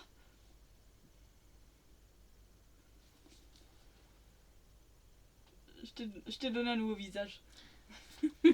Surtout avec ces petites dents, tu vois. Ouais, les petites dents. Ouais. Donc, j'ai peur de me tromper dans le titre. C'est bien Bibliomania, hein. Ouais, il me semble. Attends. Bibliomania, c'est ça. Alors, Bibliomania de qui? Qui écrit petit? J'ai du mal à voir. Machilo Obalo. Ou, si je le dis avec mon gros accent français, Machiro Obaru. Voilà. Édition Mangetsu aussi. Ceux qui, à part Delcourt Tonkam, éditent Jujito, entre autres. Euh, Quoi dire, Bibliomania, c'est... Je crois que c'est génial parce que c'est de l'horreur que quasiment tout le monde peut lire. Le cauchemar, Didi n'a rien à faire. Ah non, mais on était à la lumière dans ma chambre et tout va bien. Le il... cauchemar, c'est beaucoup le thème de ce manga en fait. Ouais, il veille sur toi. Et oui. Ce manga, c'est une réécriture libre, vraiment très libre, de Alice au Pays des Merveilles. Dans un monde... Désolé, j'ai envie de dire, hein, parce qu'ils te le disent dès le début. Hein. Il y a eu des guerres, tout ça, on ne sait pas trop ce qui s'est passé. C'est aussi une petite réécriture de l'enfer personnel. J'ai l'impression que ouais, il y a un côté un peu l'enfer personnel. Je vais dire enfer de Dante, mais pas pour autant. Non, pas vraiment dans ce sens-là. Mais on suit l'histoire d'Alice qui trouve un livre, qui rentre dedans. Et dans ce livre, on te dit que tout le monde a sa propre chambre où il peut créer son monde à lui. Et Alice dit bah moi je veux juste sortir. Et du coup on va dire le gardien de l'hôtel, le gardien du livre, je sais pas, il y a une vibe d'hôtel un peu, j'ai envie de dire, avec ce délire de chambre numérotée. Il dit bah tu peux traverser, mais du coup tu vas devoir traverser les autres chambres, donc les autres mondes. Les gens ont des idées d'autres mondes bien à eux, honnêtement. Ça part beaucoup de vengeance, de mal-être. Le premier que tu vois par exemple. Le premier qu'on voit dans l'histoire, c'est par exemple quelqu'un attends, ouais, qui est juge, qui a une armure de j'ai envie de dire de samouraï, j'ai peur de dire des bêtises, de samouraï mécanique et qui décapite des pantins à tête carrée en boucle. Et quand tu sais pourquoi, tu fais ah d'accord, c'est ce genre de monde que les gens créent. Ok, ok, bah ok. Et vraiment, c'est un livre où tu vas de surprise en surprise. Parce que déjà, tu es juste curieux de savoir quel autre monde tu vas découvrir. Puis après, quand tu te dis, mais est-ce que Alice va pouvoir sortir Qu'est-ce qu'il attend à la sortie du livre? Parce qu'on a vu que le monde était désolé. Puis quelle est la créature qui garde le livre? Tu te poses beaucoup de questions. Et quand tu arrives à la fin, tu fais ah, oh, oh, d'accord, ok. Ah bah d'accord. Ah bah d'accord. Et franchement, c'est une très bonne fin. C'est un livre qui est génial. Ouais, si vous aimez l'onirisme, je dirais un peu le post-apo, d'une certaine façon, même si on n'est pas tant fixé là-dessus. Enfin, fixé là-dessus, je veux dire, on en a un petit peu au début, un petit peu à la fin. C'est plutôt le contexte qui est post-apocalyptique. Oui, c'est ça. Mais c'est plutôt l'onirisme. Mais après, est-ce que c'est gore, tout ça? J'ai pas souvenir. Hein. Pas spécialement. Il y a du body horror, mais il n'y a pas de gore. Oh, si, je viens de tomber sur un truc gore. Et encore, c'est. Voilà quoi, ça peut aller jusque-là. Ce genre de truc quoi. Mais c'est vraiment beau. C'est. Les significations des mondes, puis même Alice qui est-ce qu'elle est? Parce qu'on n'a jamais croisé d'autres humains dehors. Pourquoi est-ce qu'elle est rentrée dans ce livre? Beaucoup de questions dans ce bouquin, tu as toutes les réponses à la fin. C'est incroyable. Je comprends pas ce que je vois. Et c'est tout à fait normal. C'est tout à fait normal. Bah déjà parce que t'as pas le contexte. Et pareil, même moi je sais pas si si elle se baigne dans de l'eau ou du sang. Bah disons que comme c'est des mondes créés plus ou moins par métaphore et interprétation, ça fait pas forcément sens ce que tu vois. Mais pour la personne qui habite ici, c'est évident. Mais on n'est pas dans sa tête. Enfin, on voit ce qu'il y a dans sa tête, mais on n'est pas dedans. Voilà, mais regarde si tu veux des images un peu plus simples, vers le début du bouquin. Avec justement le gardien du livre ou le gardien de l'hôtel, je sais pas trop comment l'appeler. Les deux font l'affaire. J'ai envie de dire, ouais. Ah voilà, il s'appelle Office. Les dessins sont très sympas. Ouais.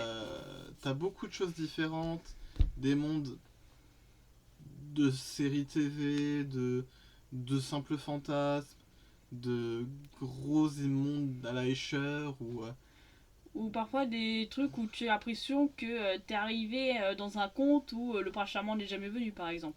C'est ça aussi, oui. Il y a un peu ça dépend des mondes, mais il y a un peu cette vibe-là. Mais le premier, il a vraiment ce côté, je pouvais presque entendre la scène, tu vois ce que je veux dire? Quand tu termines, entre guillemets, les petits arcs que sont certaines pages, t'as envie de voir le suivant. T'as envie de voir quoi d'autre. Quoi d'autre est possible. Et moi, je trouve que c'est un très bon matériel pour des fanfictions. Ouais. Parce qu'on te montrera pas tous les mondes qu'il y a, mais tu peux t'imaginer les mondes qu'il y a. Il y a tellement moyen de s'imaginer, bah machin a vécu ceci, du coup il a créé cela. Ça peut. Ça fait germer l'imagination, honnêtement. J'aime beaucoup. Moi, j'aurais peut-être bien parlé de Netami l'Envieux. Oui, en plus c'est un manga qui est sorti, qui est le seul de son autrice d'ailleurs. Ouais, alors comme pour Ugisu, attends, Sachiko Ugisu, l'autrice de Netami l'Envieux, elle n'a fait qu'une seule œuvre reliée, parce que je crois que ces nouvelles par contre existent toujours au Japon. Il me semble aussi que son œuvre, si j'ai bien compris, parce que pareil, elle, je trouve encore moins de choses sur elle que Kojima ou Ugisu. C'est compliqué. Le domaine de l'horreur, avoir des informations sur les auteurs, c'est mission impossible. Et du coup, l'autrice de Netami l'Envieux, je crois que ce livre-là, c'est le seul exemplaire édité, relié de ses œuvres au monde. Et c'est en France. Elle a d'abord été éditée en France avant d'être éditée au Japon. C'est dire. Et puis j'aime bien. Netami, c'est le genre d'histoire qui est un peu dans la veine dans la tradition, on va dire, des sales gosses de nouvelles horrifiques. Dans les nouvelles horrifiques, on a Soichi de Noji Ito qui fait des bêtises, qui fait chier, qui est maudit. On a comment il s'appelle lui déjà? C'est vrai que si vous avez lu Soichi, vous pouvez penser que Netami l'Envieux sera un espèce de Soichi, mais pas du tout. C'est ça. Puis j'allais continuer aussi avec la comparaison avec Kitaro, je crois que c'est ça. Non, Shitaro, pardon. Shitaro de Seno Knife, justement, dont j'ai pas trop parlé, mais j'aime bien l'œuvre de Seno Knife. Mais j'ai encore beaucoup de choses à découvrir.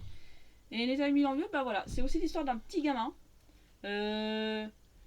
Comme le dit l'autrice, il est à la fois mignon et moche. Et flippant, je crois que c'est comme ça qu'elle le dit.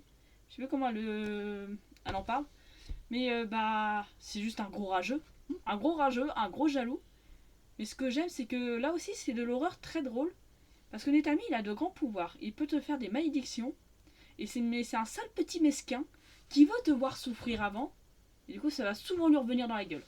Il n'est pas foncièrement mauvais. C'est vraiment juste un petit con. Voilà, c'est vraiment juste un gros rageux, quoi. Ouais, c'est ça. Il y a par exemple un autre personnage récurrent dans les nouvelles avec Netami, qui est un jeune garçon un peu androgyne, tout ça. Et Netami est trop jaloux parce qu'il est trop beau, il est trop intelligent, toutes les filles l'aiment. Donc Netami il est énervé, il pense que tous ses malheurs viennent du gars. Alors que le gars, bah, il est nouveau dans l'école, donc t'avais des problèmes avant déjà. Et du coup, il va souvent vouloir lui créer des misères, mais ça va lui revenir à la gueule. Genre, Netami, c'est le genre de gamin qui fait je t'aime pas, du coup, j'ai enchanté ton gâteau pour qu'il te morde. Et le gâteau, à un moment, il va regarder Netami et faire je vais te manger le nez. Et voilà, quoi, c'est souvent ça. J'ai un peu grossi le trait, mais c'est. Le manga. Ouais, voilà, c'est chez le manga. Et c'est ça qui est un peu à la fois marrant et triste, c'est que Netami, les gens le détestent plus par son attitude que par son physique. Il y a des personnes qui le traitent à cause de son physique, parce que, bah voilà, des gens qui te jugent à cause de ton apparence, ça existe, et ça existera sans doute toujours, malheureusement. Mais il y a quand même des gens qui s'en moquent de ça, qui sont prêts à l'accepter tel qu'il est. Mais lui, il ne le comprend pas, il ne le veut pas, il n'est pas prêt à l'accepter, il pense toujours que ça cache autre chose, donc pour lui, tout le monde est son ennemi de base. Et du coup, bah, il est prêt à faire du mal aux autres pour se venger, mais se venger de choses qui n'ont même pas lieu des fois. Voilà. Et à la fin de Netami l'Envieux, il y a aussi 2 nouvelles que j'aime bien sur une petite, une jeune fille en tenue gothique Lolita. Et elle, j'aimerais bien en avoir plus de nouvelles sur elle aussi. C'est intéressant parce que c'est une enfant qui a l'air de comprendre des choses occultes que personne ne comprend. Elle a beau te prévenir, tu la prends pas au sérieux, bah il va t'arriver malheur. C'est un peu une Cassandre. Ouais, un peu une Cassandre, mais qui serait un peu bah tant pis pour toi, hein. Je t'aurais prévenu, maintenant t'en fais ce que tu veux. C'est ça, c'est. J'ai oublié comment elle s'appelle, cette héroïne-là. Rien à voir avec Netami, hein, c'est juste qu'il y a 2 nouvelles sur ce personnage-là à la fin. Nezu, non? Oh, Nezu, j'avais oublié cette nouvelle, elle est triste. Non, ça c'est la fin. Attends, elle s'appelle Yamiko, voilà, Yamiko. Attends, est-ce que je trouve une. À quoi elle ressemble Yamiko? Sans trop spoiler quoi que ce soit. Ça non, là ça spoil, ça spoil. Ça spoil de fou et c'est gore. Ah, je pensais qu'on aurait une image de Yamiko. Bon, tant pis. Mais voilà, Yamiko c'est une gamine avec qui se bat toujours avec son cache-œil blanc, ses cheveux clairs en couette, sa tenue de gothique Lolita. Dans le dessin, ça fait un peu vintage aussi, un peu Oui. shoujo, mais ça fait bien horreur. C'est vraiment spooky. C'est ça. Ouais, spooky c'est bien le terme. C'est à la fois horrible, mais il y a l'humour qui rend ça un peu plus facile. Et on n'est pas sur le même humour que Kojima, hein. C'est vraiment juste. Voilà quoi. En fait, ce qui arrive d'horrible n'est pas si grave. En tout cas, ce qui arrive d'horrible à Netami n'est pas si grave parce que Netami, on ne sait pas trop à quel point il est humain ou pas.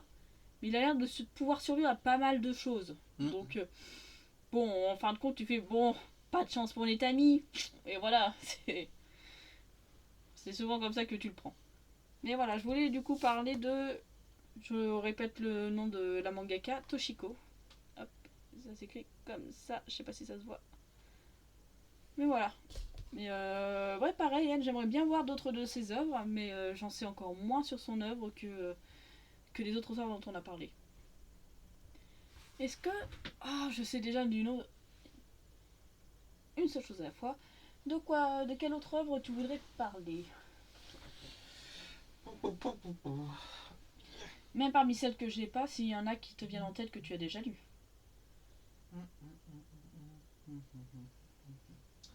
Bah, j'ai pas d'idée. Moi, il y a Gannibal dont je voudrais parler. Tu peux me passer le tome 3, le 1 et le 2, je l'ai prêté. En plus, c'est bien, le tome 3, il spoil pas trop. Alors, Gannibal. Je me baladais en librairie avec Raphaël. On est tombé sur le tome, je crois que c'était le tome 10 ou le tome 11. Et on a eu un gros coup de cœur pour le style de dessin. Et quand j'ai ouvert, je me suis dit, ah ouais, c'est très beau quand même. Mais ouais, Gannibal, ça parle. Alors, la série. Alors, déjà, une chose à la fois. Gannibal, c'est écrit, scénarisé et dessiné par Masaaki Ninomiya. Donc, le nom est en haut. Si ma caméra veut bien montrer. Ah. Non. Bon, bah tant pis, vous êtes punis. Voilà. Ah. Ah. Voilà. Et Gannibal, bah. Ça parle entre autres d'anthropophagie. Avec beaucoup de folklore. Un côté très thriller de l'enquête. En fait, on suit l'histoire d'un ancien policier qui s'installe dans un petit village paumé, mais vraiment en autarcie, le village. C'est qu'il n'y a presque pas de lien avec l'extérieur. Et les villageois sont vraiment bizarres. Il y a une ambiance un peu pourrie. Et puis même, le policier et sa famille, ils ont l'air de cacher quelque chose. On sent qu'ils fuient quelque chose, c'est pour ça qu'ils vivent là. Et au bout d'un moment, son instinct de flic reprend le dessus. Et il sent qu'il y a un truc qui va pas. Pareil, leur maison, il y a des traces d'anciennes personnes qui auraient vécu ici, mais on leur a caché sur les personnes qui vivaient ici avant. Et du coup, il enquête, et plus tu en apprends sur le village, et plus tu te dis, faudrait peut-être partir en fait. Et c'est vraiment très glauque, mais très intéressant, mais il faut être prévenu, c'est que il n'y en a pas dans chaque tome, mais il y a des violences sexuelles qui sont abordées. Surtout, ça parle d'anthropophagie. Donc, anthropophagie, c'est le fait de manger de la chair humaine. Si j'utilise pas le mot cannibale, c'est à juste titre, je vais pas tout spoiler. Mais voilà. Et très bonne œuvre. Elle a aussi été sortie en série live. Je crois que ça a été scénarisé par le mangaka, justement. Et ouais, si vous voulez une bonne saga, en plus c'est fini en 13 tomes. Une bonne saga d'enquête, assez sordide, sans trop savoir où ça vous mène, parce que bon, l'anthropophagie, on s'en doute un petit peu avec le titre. Cannibale, c'est... Alors, je crois que c'est une rêve que je n'ai pas, mais ça ressemble à Cannibale, donc tu te doutes un peu. Mais il n'y a pas que ça dedans. Et il y a... Franchement, je sais pas quoi dire de plus, en fait, j'ai trop peur de spoiler. Mais toi, tu l'avais commencé ou pas? Pas du tout. Donc, ouais, je te le conseille, et puis je te lirai à la rigueur, pour tes triggers, les passages qu'il faudra que tu évites. Ouais. Mais c'est très intéressant. En fait, ça questionne beaucoup sur l'intégrité du corps humain et la ferveur. Et surtout, ça parle beaucoup d'amour. Mais l'amour familial, l'amour romantique, l'amitié. Bref, l'amour qui fait que tu es prêt à beaucoup trop de choses pour quelqu'un. Donc c'est l'amour pour le meilleur et pour le pire, quoi. Mhm. Voilà. Bah, est-ce que tu veux parler d'une dernière chose ou est-ce qu'on va sinon on va commencer à finir le live? Je pense qu'on peut commencer à finir le live. Bien, bon, on a parlé d'un petit peu de tout, à moins que quelqu'un dans le live aussi veuille partager des lectures ou des conseils de lecture. Ouais. Donc je ferai la rediff, je pense que je ferai pas de montage pour cette rediff là.